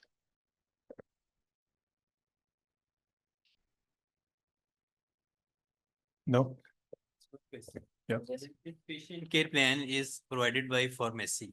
Yes. So is the physician knows about this patient care plan that you are giving? No, currently this is just visible to the pharmacy team and they can communicate it to their own staff, but we are looking forward to enhance the quality in a way that it must be incorporated in the patient note so that it should be visible to the other healthcare team members as well, and they can benefit from it too. Okay. You're welcome. So I have one question. So obviously, whenever a pharmacist create a plan, so obviously they intervene some Exactly. orders. So what do you think? Do you have checked the numbers of intervention you have done before and post PCP and look at the impact analysis? Because one of the major, function and you can say the importance of PCP is to create high the efficacy. How can we increase the efficacy of the drug and reduce the toxicity of the drugs through interventions? Exactly. So have you checked the interventions data? How much impact was done before and after? Not necessarily. We weren't actually focused on the interventions because it was sort of a qualitative thing, and because of the time constraints that the residency period had, like 1 year, we were actually short of time, and the focus of it was mainly the quantitative aspect. But definitely, we will be looking into it in the future. I would like to make a comment of the doctor question. Is that communicate to the physician or not? Obviously, whenever we create care plan, and we would like to intervene anything else on the order, so it is obviously discussed with the consultant, and then they accept or reject. Yeah, at times it's discussed in the rounds, or at times it's discussed over phone call or Okay. verbal communication, anything like that. Okay. And then we Thank you. Thank you. incorporate. Thank you. Okay. Moving forward, we have next speaker. Our next speaker is Muhammad Asif from Shaukat Khanum, Cancer Hospital, Lahore, Peshawar. And the topic is efficacy of apapitant as salvage antiemetic therapy in patients receiving highly emetogenic chemotherapy. Hello, everyone. The title of the study that I'm going to present today is the efficacy of aprepitant as salvage antiemetic therapy in patients receiving highly emetogenic chemotherapy. My name is Muhammad Asif, and I'm working as a clinical pharmacist in Shaukat Khanum Memorial Cancer Hospital, Peshawar. So the contents of this study will be introduction, aim and objectives, methodology, results, conclusions, and recommendations. As we all know that despite the newer drugs, newer therapies, nausea and vomiting is still the most troublesome side effect of chemotherapy. With insufficiently controlled MSS, life quality and compliance of patient is badly affected. The use of conventional antiemetics, that is ondansetron with dexamethasone alone, cannot achieve complete response in majority of the patients. According to studies, the neurokinin 1 receptor antagonist, that is aprepitant, is the mainstay of treatment, but it is costly. Therefore, instead of primary prophylaxis, in this study, aprepitant used as salvage antiemetic therapy, that is as secondary prophylaxis, was evaluated from second or third cycle of highly emetogenic chemotherapy in the patients that were refractory to conventional antiemetic therapy. The aim of this study was to evaluate a salvage antiemetic therapy in cancer patients with the following objectives: to identify the patients failing to achieve complete protection against MSS following conventional antiemetic prophylaxis, and then to investigate the efficacy and safety of aprepitant as salvage antiemetic therapy. It was a retrospective observational study. Patient aged 18 years or above of either gender receiving highly emetogenic chemotherapy regimes for the treatment or palliation of any type of cancers were included in the study, and the patients that were at high risk of vomiting, that is the patients with brain mets or gastrointestinal obstruction, that were excluded. The patient who received aprepitant as salvage therapy, that is aprepitant along with dexamethasone and ondansetron, after the failure of conventional antiemetic therapy were identified. Patients were monitored for 5 days post chemotherapy for acute or delayed nausea or vomiting. Actually, the patient's charts were studied to for any acute or delayed nausea or vomiting. The primary endpoint of this study was complete response, that is no episode of nausea or vomiting, without administering rescue therapy over the 5-day period. And moreover, the safety of aprepitant was also evaluated by checking various parameters, including but not limited to absolute neutrophil count, serum creatinine, LFTs were also checked to ensure the safety of aprepitant. Moving on to the results, 87 patients were treated with aprepitant-based salvage therapy. In these 87 patients, 58% of the patients showed complete response. 58% of the patients responded to salvage antiemetic therapy, while 41% of the patients, they did not respond. And out of these 51 patients, 88.2% of patients showed complete response. That is, there was no episode of nausea or vomiting or no rescue therapy, and 11.8% of the patients showed partial response. That is, the patient did not experience any vomiting, but the patient felt nauseous at time. Outcomes of aprepitant salvage therapy for nausea and vomiting. So here there is a pre and post aprepitant analysis. As we can see that 100% of the patients, all those patients were selected, those were refractory to conventional antiemetic therapy. So there was 100% patients experienced nausea, while post aprepitant only 48% of the patients experienced nausea, while vomiting was experienced by 90% of the patients, while post-aprepitant 41% of the patient experienced nausea. So there was a significant reduction in both nausea and vomiting. And the mean vomiting episodes were 3.8 pre-epiprepitant, which were reduced to 1.6 post-epiprepitant. And there was also significant reduction in acute and delayed vomiting types post-epiprepitant. In our study, majority of the patients were receiving doxorubicin cyclophosphamide. So these were evaluated separately from those patients who were receiving other highly emetogenic chemotherapy, that is carboplatin, cisplatin, or other highly emetogenic chemotherapy. So in the AC-based chemotherapy protocols, 55% of the patients showed complete response, 36% patients showed no response, while 8.6% of the patients showed partial response. And the non-AC based chemotherapy regimes, 51% of the patients showed no response, 44.8% showed complete response, while 3.4% of the patients showed partial response. Here is a pre and post epiprepitant analysis. And actually in this table, the AC based chemotherapy was compared with the non-AC based chemotherapy. So if we can see here that in AC-based chemotherapy, nausea was experienced by 100% of the patients, while in post-epiprepitant, 44.8% of the patient experienced nausea, and vomiting was experienced by 94.8% of the patients, while post-epiprepitant, 36.2% patient experienced vomiting. So there was a significant reduction in all grades of vomiting in post-epiprepitant chemotherapy, in post-epiprepitant phase, in both the AC-based and non-AC-based chemotherapy regimes.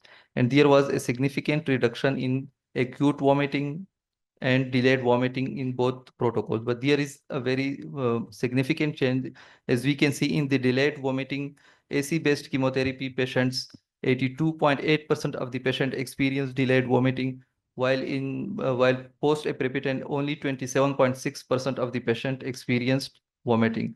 While in non-AC-based chemotherapy, 58.6% of the patient pre-epiprepitant phase, they experienced delayed vomiting, while post-epiprepitant 41.4% of the patient experienced vomiting. So the on delayed phase, the effect of epiprepitant was more pronounced in AC-based chemotherapy than in non-AC based chemotherapy. Safety of epiprepitant was also analyzed. So there were no significantly clinically significant side effects experienced in the epiprepitant patients. Conclusions. Conventional antiemetic prophylaxis such as ondansetron and dexamethasone fails to control highly emetogenic chemotherapy-induced nausea and vomiting in many patients. We found that adding epiprepitant to this regime improved the symptoms of all patients who did not achieve complete response with conventional antiemetics. Moreover, almost half of these patients attained complete response after receiving epiprepitant. Epiprepitant also reduced the frequency and severity of vomiting in all grades. Epiprepitant was well tolerated and no significant adverse drug reactions were reported. Recommendations. Our study suggests that epiprepitant may be used as primary prophylaxis along with other antiemetic drugs for all patients receiving highly emetogenic chemotherapy, because of a considerable proportion of them fail to respond to conventional antiemetic therapy. However, in settings where epiprepitant is not affordable as primary prophylaxis, patients should be adequately educated about post-chemotherapy nausea and vomiting, the use of rescue medication, and the need to report their symptoms at their next clinical visit so that their antiemetic therapy can be adjusted accordingly. For those patients who did not achieve complete response with conventional antiemetic therapy after the first cycle of highly emetogenic chemotherapy, epiprepitant salvage therapy should be administered in subsequent cycles. This is because epiprepitant has been shown to improve symptom control in all patients and achieve complete response in almost half of the non-responders to conventional therapy. These were the few of the references. Thank you.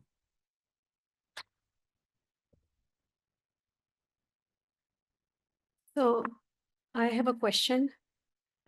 So my question is, we do know that aprepitant is a very effective anti-emetogenic for patients who are on chemotherapy such as cisplatin and doxorubicin. So I just wanted to know what your study is trying to tell us. Yes, The fact which we already know. Yes, ma'am, you are correct. Epiprepitant is highly studied as a primary prophylaxis And the guidelines, the NCCN guidelines, the ESCO guidelines, the ESMO guidelines, they are all based on the use of aprepitant as a primary prophylaxis from cycle 1.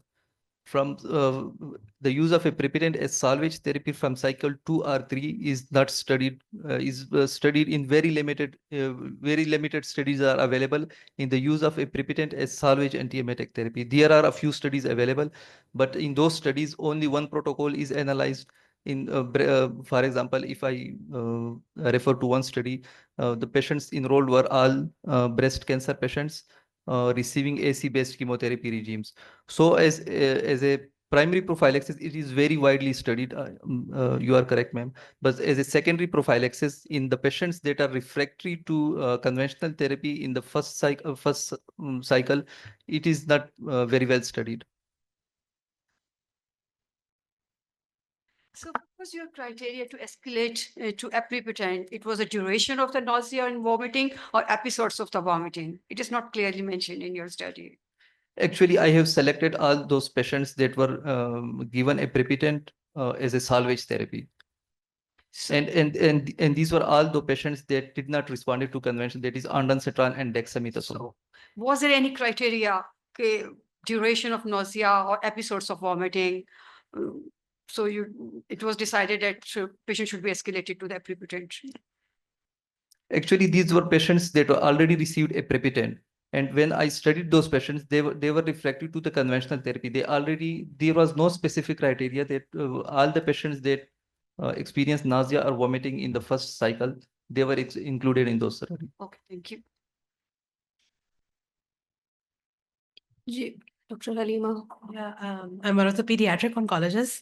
So my question is, it is standard of care to use aprepitant as primary prophylaxis. Yes. So was there a reason that these patients did not get it? That's what I think all of us are not understanding. All of those patients should already have been on aprepitant because that is an established standard of care everywhere, that highly hematogenic chemotherapy, aprepitant needs to be used. Yes, ma'am. But in resource limiting settings, it is not used as a primary prophylaxis in many centers in Pakistan. We are using it in Shaukat Khanum, Lahore. As a primary prophylaxis in adult patients? Peds patients as well as I think adult patients. Adult patient. Adults mein nahi hota? Oh. Okay. So sorry. That's why we pediatric oncologists were getting a bit confused because we are giving it as primary prophylaxis. Okay, thank you very much. Thank you.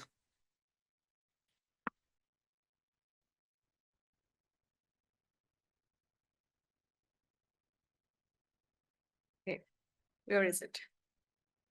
An initial experience of blinatumomab used in children with relapsed and refractory leukemia, and it will be presented by Syed Ibrahim Bukhari from Aga Khan Hospital, Karachi.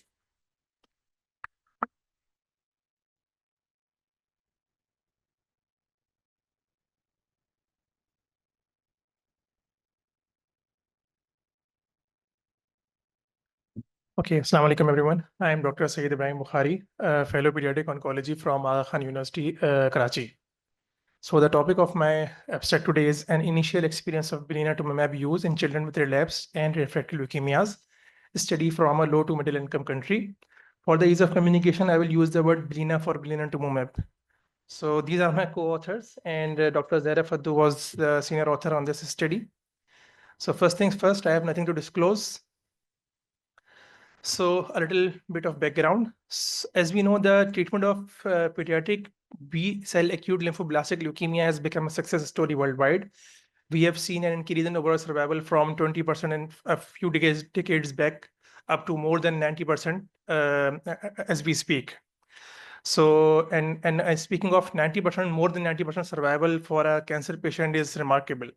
So that means that any further increase in survival will not be possible with the use of chemotherapeutic agents, because we know that the current standard of care uses those drugs with most efficacy and least toxicity. So obviously, to increase this survival more, we have to use some non-chemotherapeutic agents.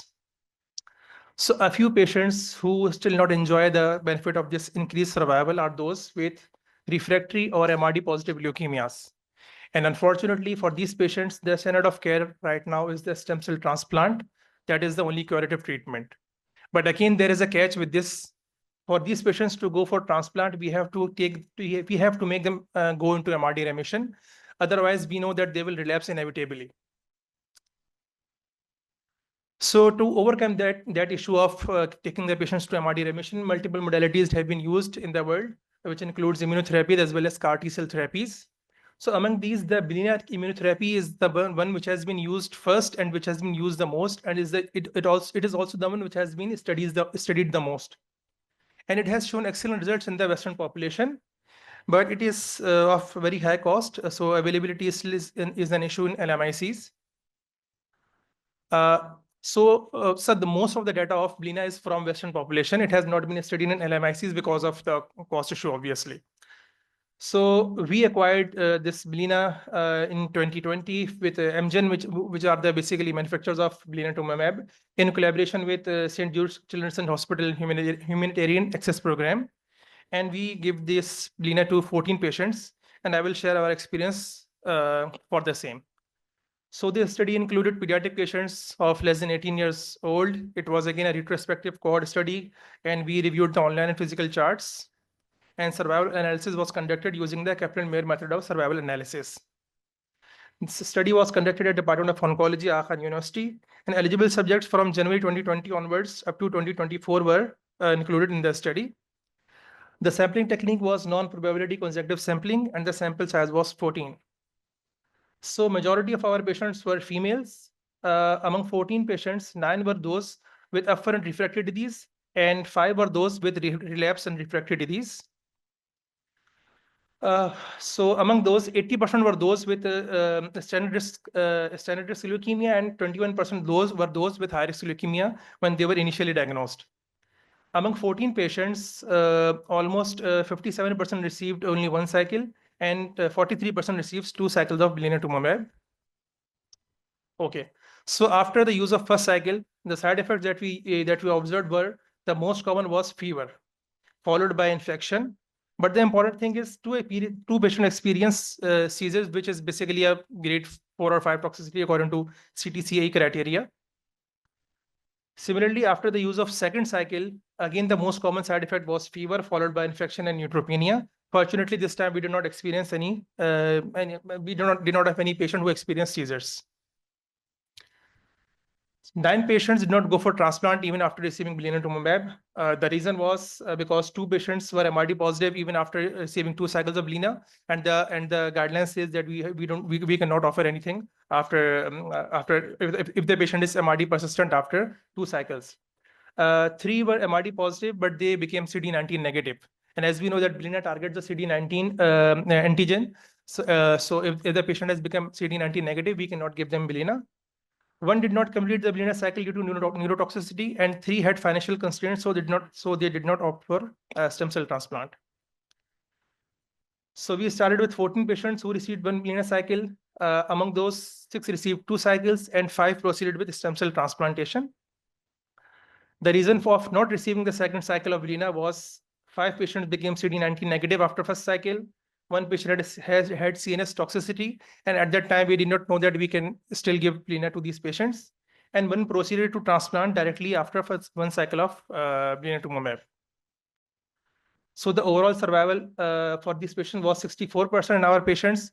The median follow-up time post blina was 6 months at the time of study, and median time to death was 8 months. So the conclusion from this experience was blina achieves MRD remission in most refractory leukemias. It is generally well tolerated. Most have mild side effects pertaining to CRS grade 1. And those experience adverse side effects on first exposure can safely be rechallenged with pre-medications. And significant patients' leukemia became resistant to blina after first exposure via antigen escape mechanism.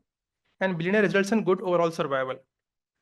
My study has a few limitations because this was a small sample size, obviously, and the duration of follow-up was also small. But one thing which I would like to mention is, up till now, those patients who became CD19 negative, whether they proceeded for transplant or not, all of them are doing very well. Those who proceeded with transplant, they are doing well, and those who did not opt for transplant, even they are in remission up till now.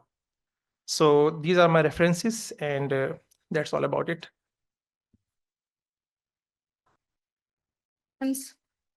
Yes, Dr. Lalina. So good talk, Dr. Ibrahim, well done. So one of my questions is, I have a couple of questions and a comment.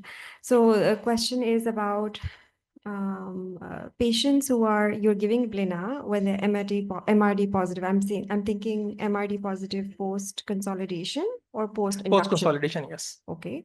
So when you give Blina post consolidation for MRD positive disease, I do not know of why you would stop if somebody became CD19 negative, because you can give Blina 2 cycles, even if after the first cycle you've become MRD negative.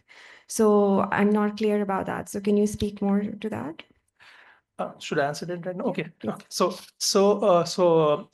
No, we are not talking about MRD negative. I talked about CD19 negative. So when we did a flow cytometry MRD assessment after first cycle of blinatumomab, so even patient was in if the patient was in MRD remission or not, if the leukemia has become CD19 negative, like it has got some mutation or some it has got some antigen escape mechanism. So blina targets CD19 antigen. So if the CD19 antigen is lost, Blina can't work anymore. So if you can use Blina in MRD negative settings, CD9, which would yeah, exactly. So how does that make sense? So you can have MRD negative disease with no CD19 target and you use Blina. No, so the guideline says that after first cycle of Blina, if the patient goes into MRD remission and still the patient is CD19 positive. How will you be CD19 positive if you're MRD negative? Like what are you targeting? Like, are you saying the normal B cell becomes CD19 negative? No. So the leukemic cells become CD19 So that's negative. MRD So negative, yes, right? your question is very valid. But still the guideline says that if the patient is MRD remission, we should ideally be giving at least 2 cycles for the patient to go into deeper molecular remission. That's correct. So the other second question is that how can your conclusion say it promotes good overall survival if your data is not that old, right? So you started in 2020. Yeah, exactly. So that is the limitation of my study, obviously. Right. So that's one conclusion. And then the other thing, a comment I would make is that when you start presenting data from, a study that is getting clear funding, right, from through a patient access program, your disclosure slide should say that, because it misleads the audience otherwise. So when you start with your disclosure slide, you should say whether the drug acquired in this study was through a sponsor. Just a word of caution for all the residents and trainees, but good job otherwise. Thank you, ma'am. I will make a note of that. Thank you. Okay, thank you. Any other questions? Okay, thank you very much.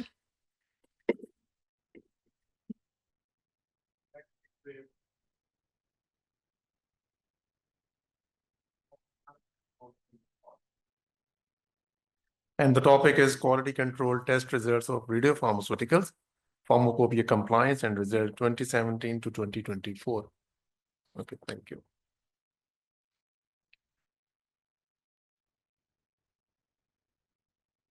Assalamu alaikum. My name is Rehan Gul and I am radiopharmacy head at Shaukat Khanum, Lahore. And my topic of presentation is about the quality control test, which we have logged since my inception or from hiring 2017 to 2024. So first we will start with basics about the context, what I am talking about in this presentation.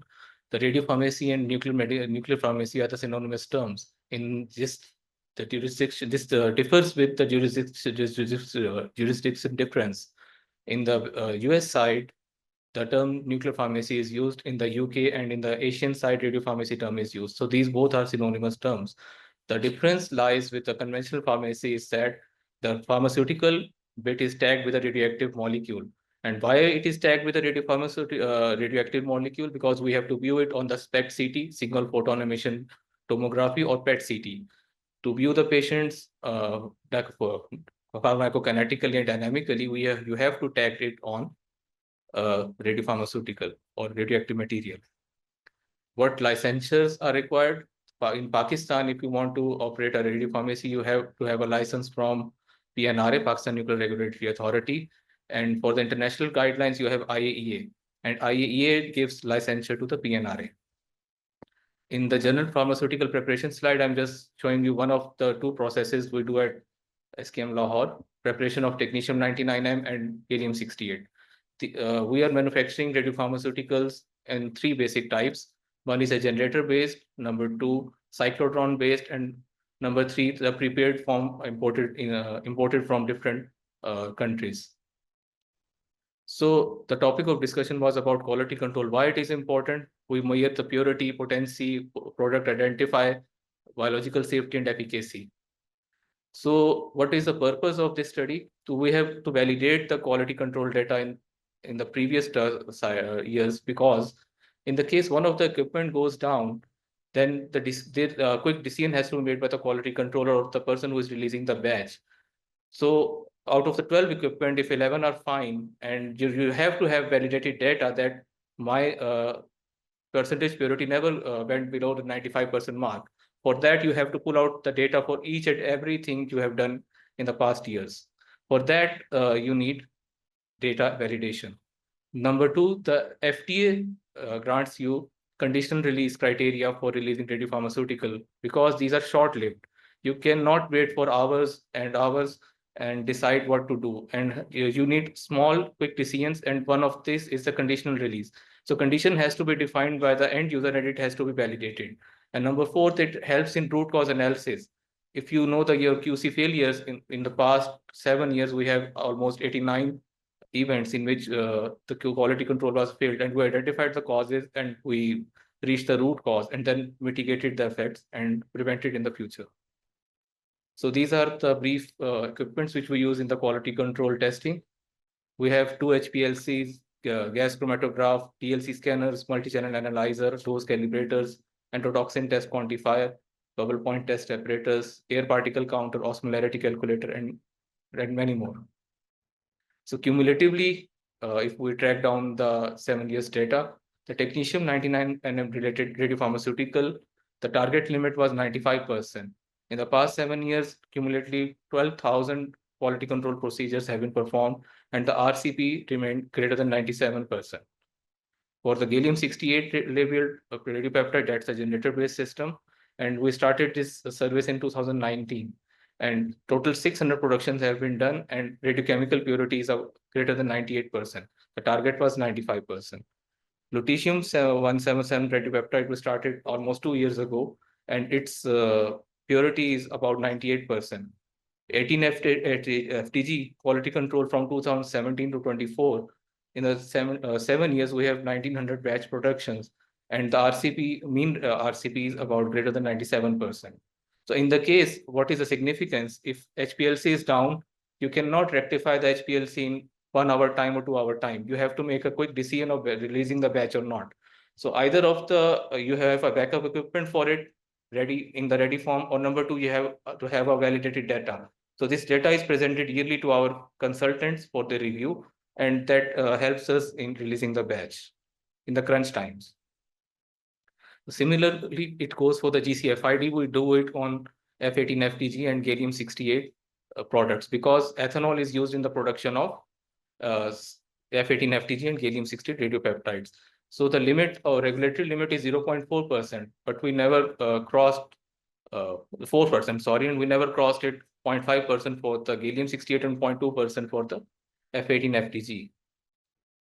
And that's what I have explained earlier. During the 7 years, 98 times it happened that the QC failed. And for each event, we tracked down what happened. And these are the 5 major classification in which we track down: faulty consumable in the synthesis process, newly inducted staff, faulty synthera in the synthesis equipment, faulty QC equipment, or faulty kits. And appropriate corrective action were taken against each QC failed. Thank you. Your questions are Any welcome. question?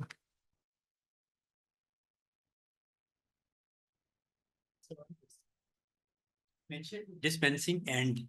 Can this dispensing end be in miles or kilometers or far away from?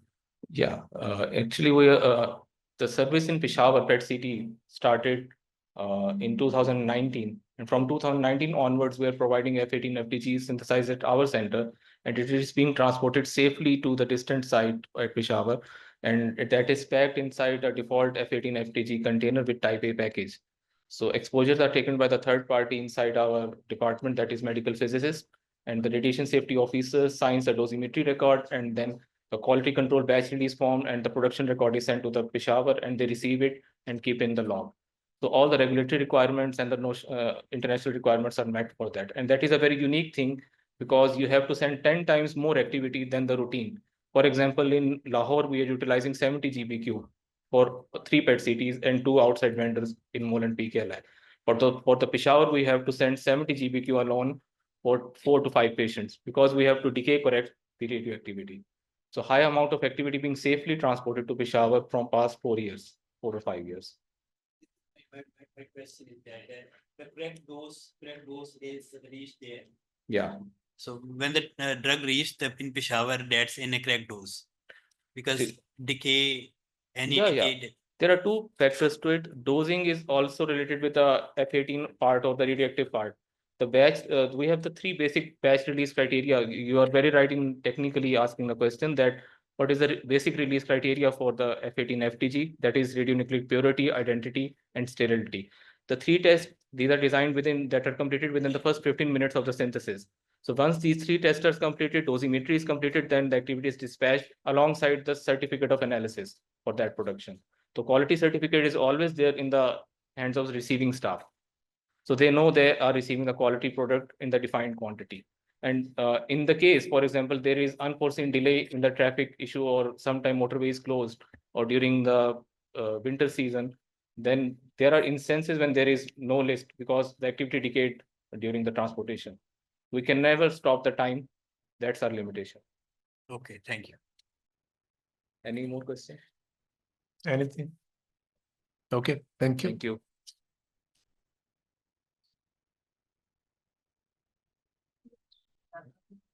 So our next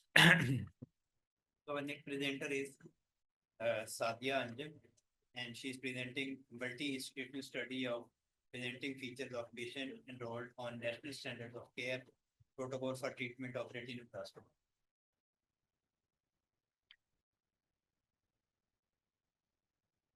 Assalamu alaikum. Good afternoon. My name is Dr. Sadia Anjum. I'm from Department of Pediatric Oncology, and today I will be presenting key findings from our ongoing study that is titled National Standard of Care Protocol for the Treatment and Management of Retinoblastoma. It is a collaborative national effort to improve the overall survival in our side of the patients. I have no conflict of interest, no financial disclosure. Briefly, retinoblastoma is the most common ocular malignancy in children. It accounts for less than 4% of all pediatric cancers. The worldwide incidence is documented to be 1 in 15,000 live births, and it is similar incidence is reported in Pakistan. This is a world map that shows the survival of retinoblastoma. We can see that high-income countries have reached their overall survival for more than 95%, while the low and middle-income countries like Pakistan is still at 60 to 70%. The survival rate in high-income countries are less than 2%, while in low-middle-income countries, it stands as high as 40 to 60%.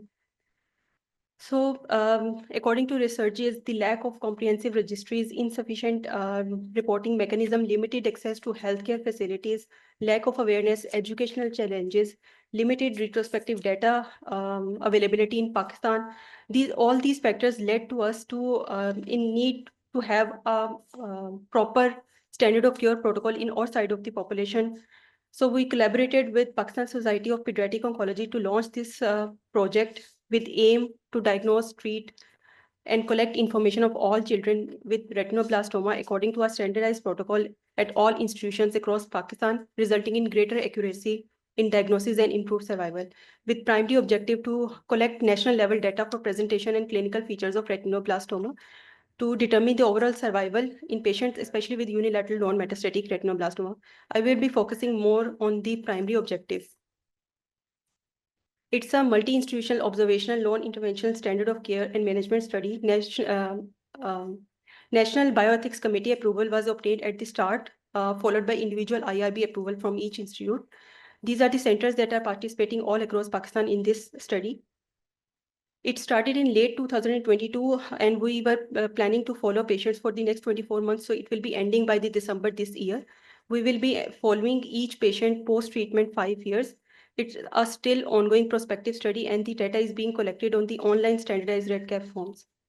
So at the start, whenever a patient is being enrolled, informed consent is being taken, and after registration, predefined clinical research forms are being filled. The data managers from each institutes have been trained by the central office at PSPO to for data entry, and local PIs of every institutions are overlooking it. Today, I will be presenting the features with CRF 1 and 2. After enrollment of each patient, based on the EUA findings, the patients are divided whether to go for intraocular protocol, for extraocular protocol, or for the institutional guidelines, especially for patients with metastatic disease that go for the palliation or supportive care. The intraocular patients are further grouped based on the EUA findings, and the group A disease goes for the focal therapy, and B, C, advanced disease goes for the chemotherapy, followed by evaluation for possibility of enucleation. The extraocular patients goes for chemotherapy, followed by possibility response assessment scan for possibility of enucleation. The initial estimated sample size was 300, but we have enrolled up to 232 patients up till 14th of October 2024, because the patients are being enrolled as we speak, and some centers have not yet completed their enrollment process. Majority of the patients belong to Shaukat Khanum Memorial Hospital, followed by Indus and NIH. Majority of the patients belong to Punjab, followed by Sindh, Balochistan, and Afghanistan. Mean age at presentation is 33 months, with standard deviation of 21 months, majority being the male and 48% the females. Average duration of symptoms is 5.7 months, with standard deviation of 7.7 months. Most of the patients are presenting with white reflex, followed by eye redness and swelling. 86% patients have started the RB-directed therapy, and the rest are going for the institutional guidelines because of the advanced disease, which is usually the palliative or supportive care. Majority of our patients are unilateral disease, but again, a significant proportion is presenting with bilateral disease, and the studies have shown that the bilateral disease is associated with genetics, but family history reported in all cases up till now is 6%. Majority of our patients are being enrolled in the intraocular protocol setting, but a significant proportion is going for the extraocular and institutional guidelines. The intraocular retinoblastoma is further grouped based on the intraocular EUA findings. So the group A and B are the localized disease, the C being the vitreous sedus involvement, and the diffuse vitreous involvement is the D, and E is the unsalvageable globe. So unfortunately, majority of our patients are presenting at the advanced stage group E disease. Retinoblastoma can also be staged according to International Retinoblastoma Staging System. The stage 1 being the eye completely enucleated with no microscopic disease, 2 being microscopic disease, 3 being the gross residual disease, and the 4 being the metastatic setting. And all patients are presenting again at a high proportion with advanced stage. 10% of our patients are presenting with metastatic disease at baseline, with 8% being the intracranial disease.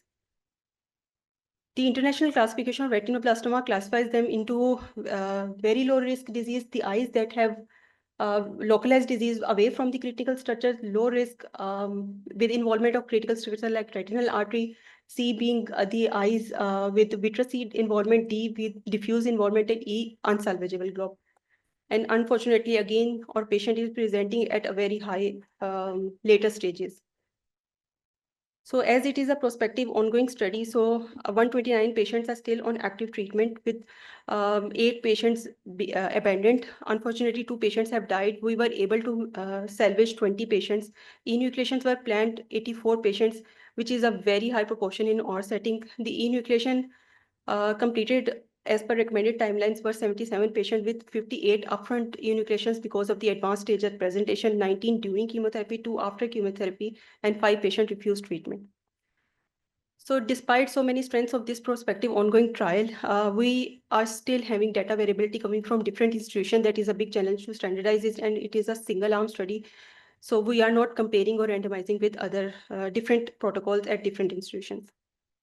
So there is a significant delay in presentation, advanced disease in all patients, leading to a high enucleation rates. Although abandonment rates are reported less in our study, that may be due to trial involvement or family or because of the follow-up plan that we are giving to our patients. The family history reported in our setting is very less that needs the further workup for a genetic study in Pakistani population.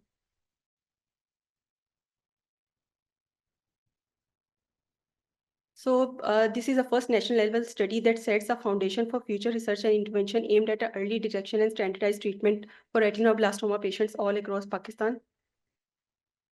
I would like to end my talk with a thank to my primary investigator, Dr. Halima, that has made effort, and all the institutions that are collaborating for this study.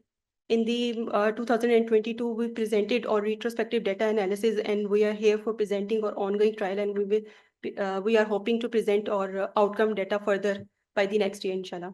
I'm open for any questions or comments.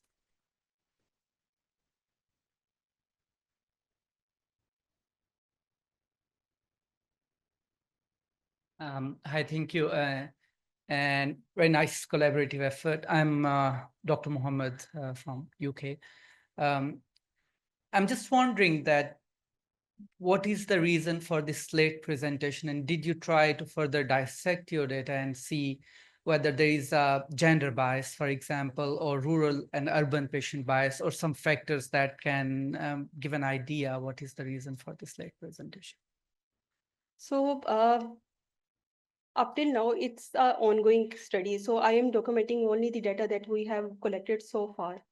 But as the study ends, we will be investigating further and looking further into these data. But there is no gender bias reported up till now.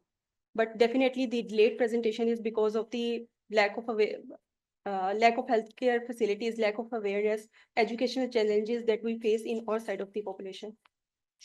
Thank you.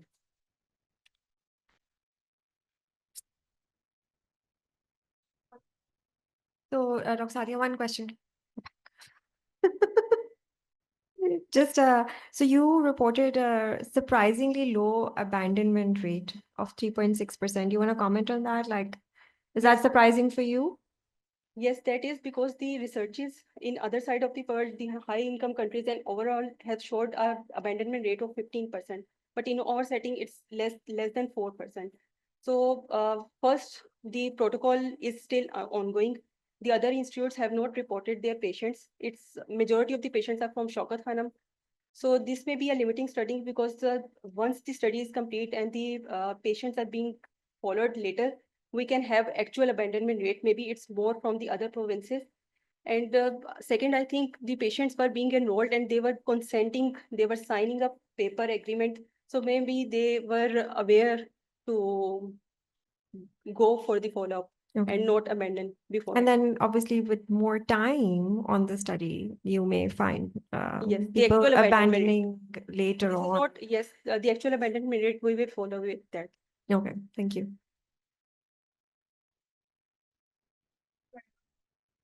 We'll go to our last speaker for the free papers, and it's Grief Care Insights and Role of Condolence Visits in Supporting Bereaved Families, Asma Nahid.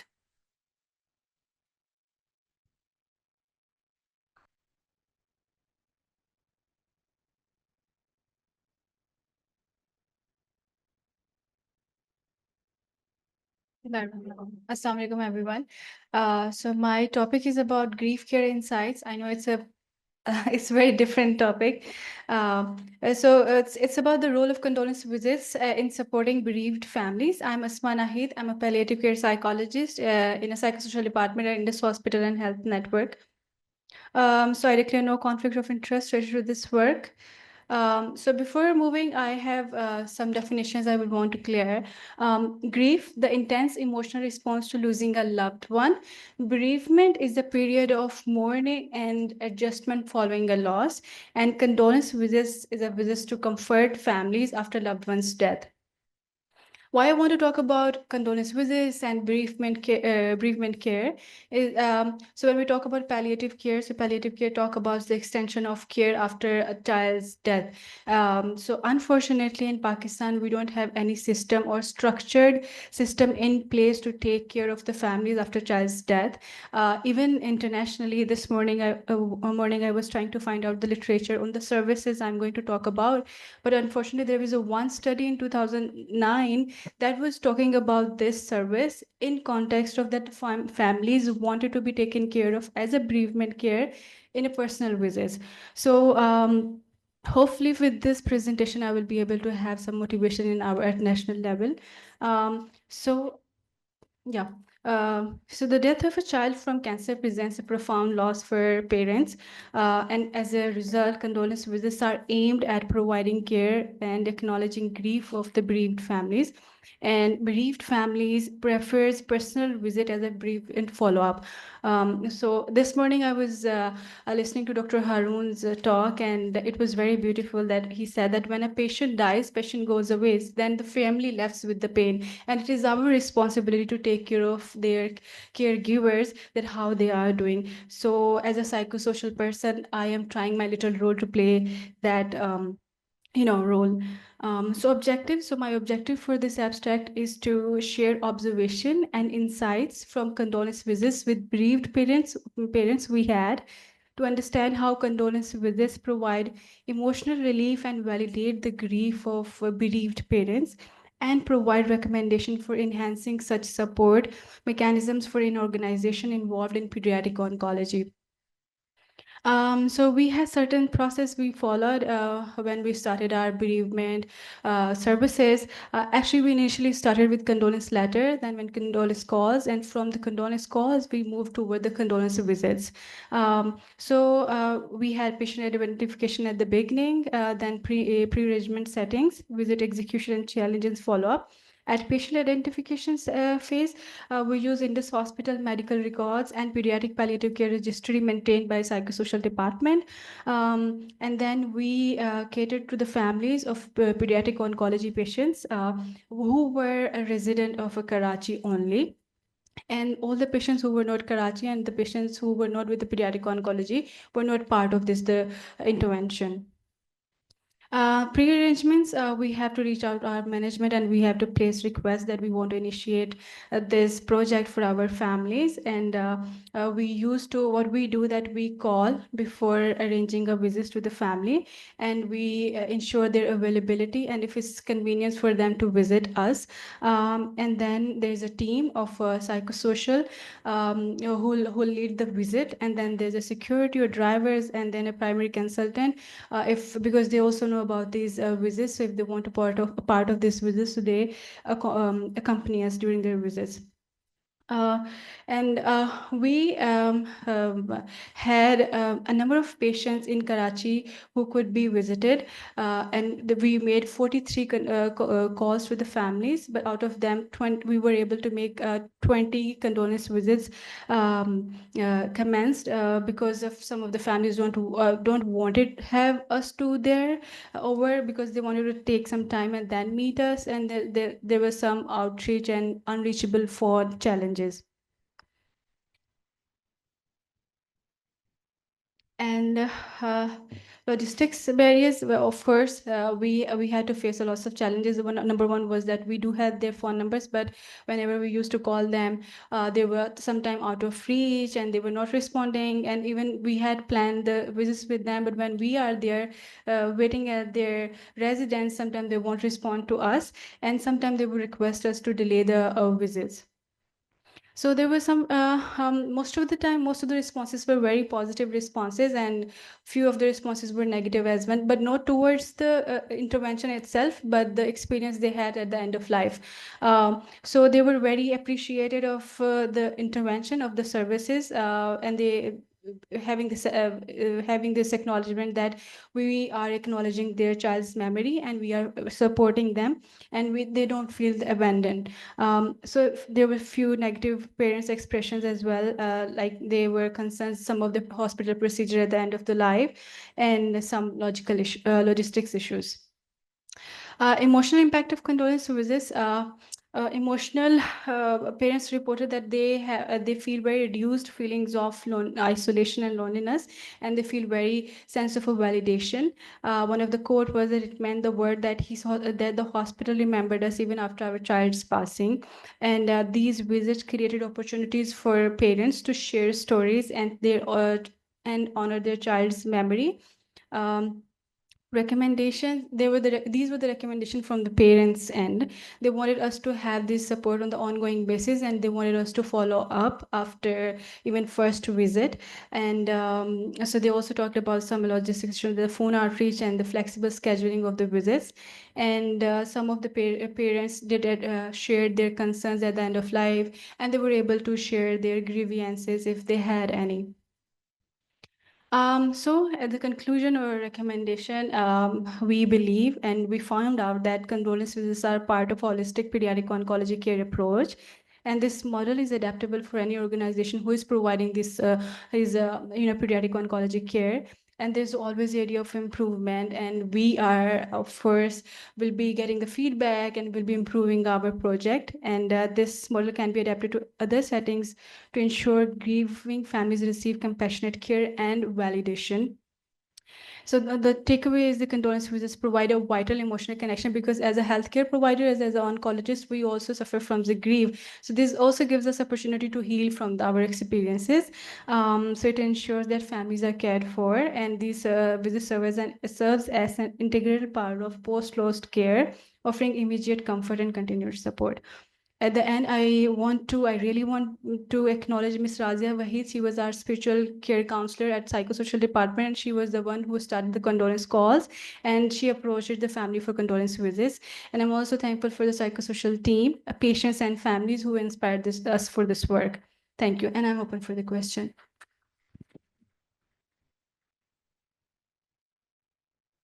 Any questions?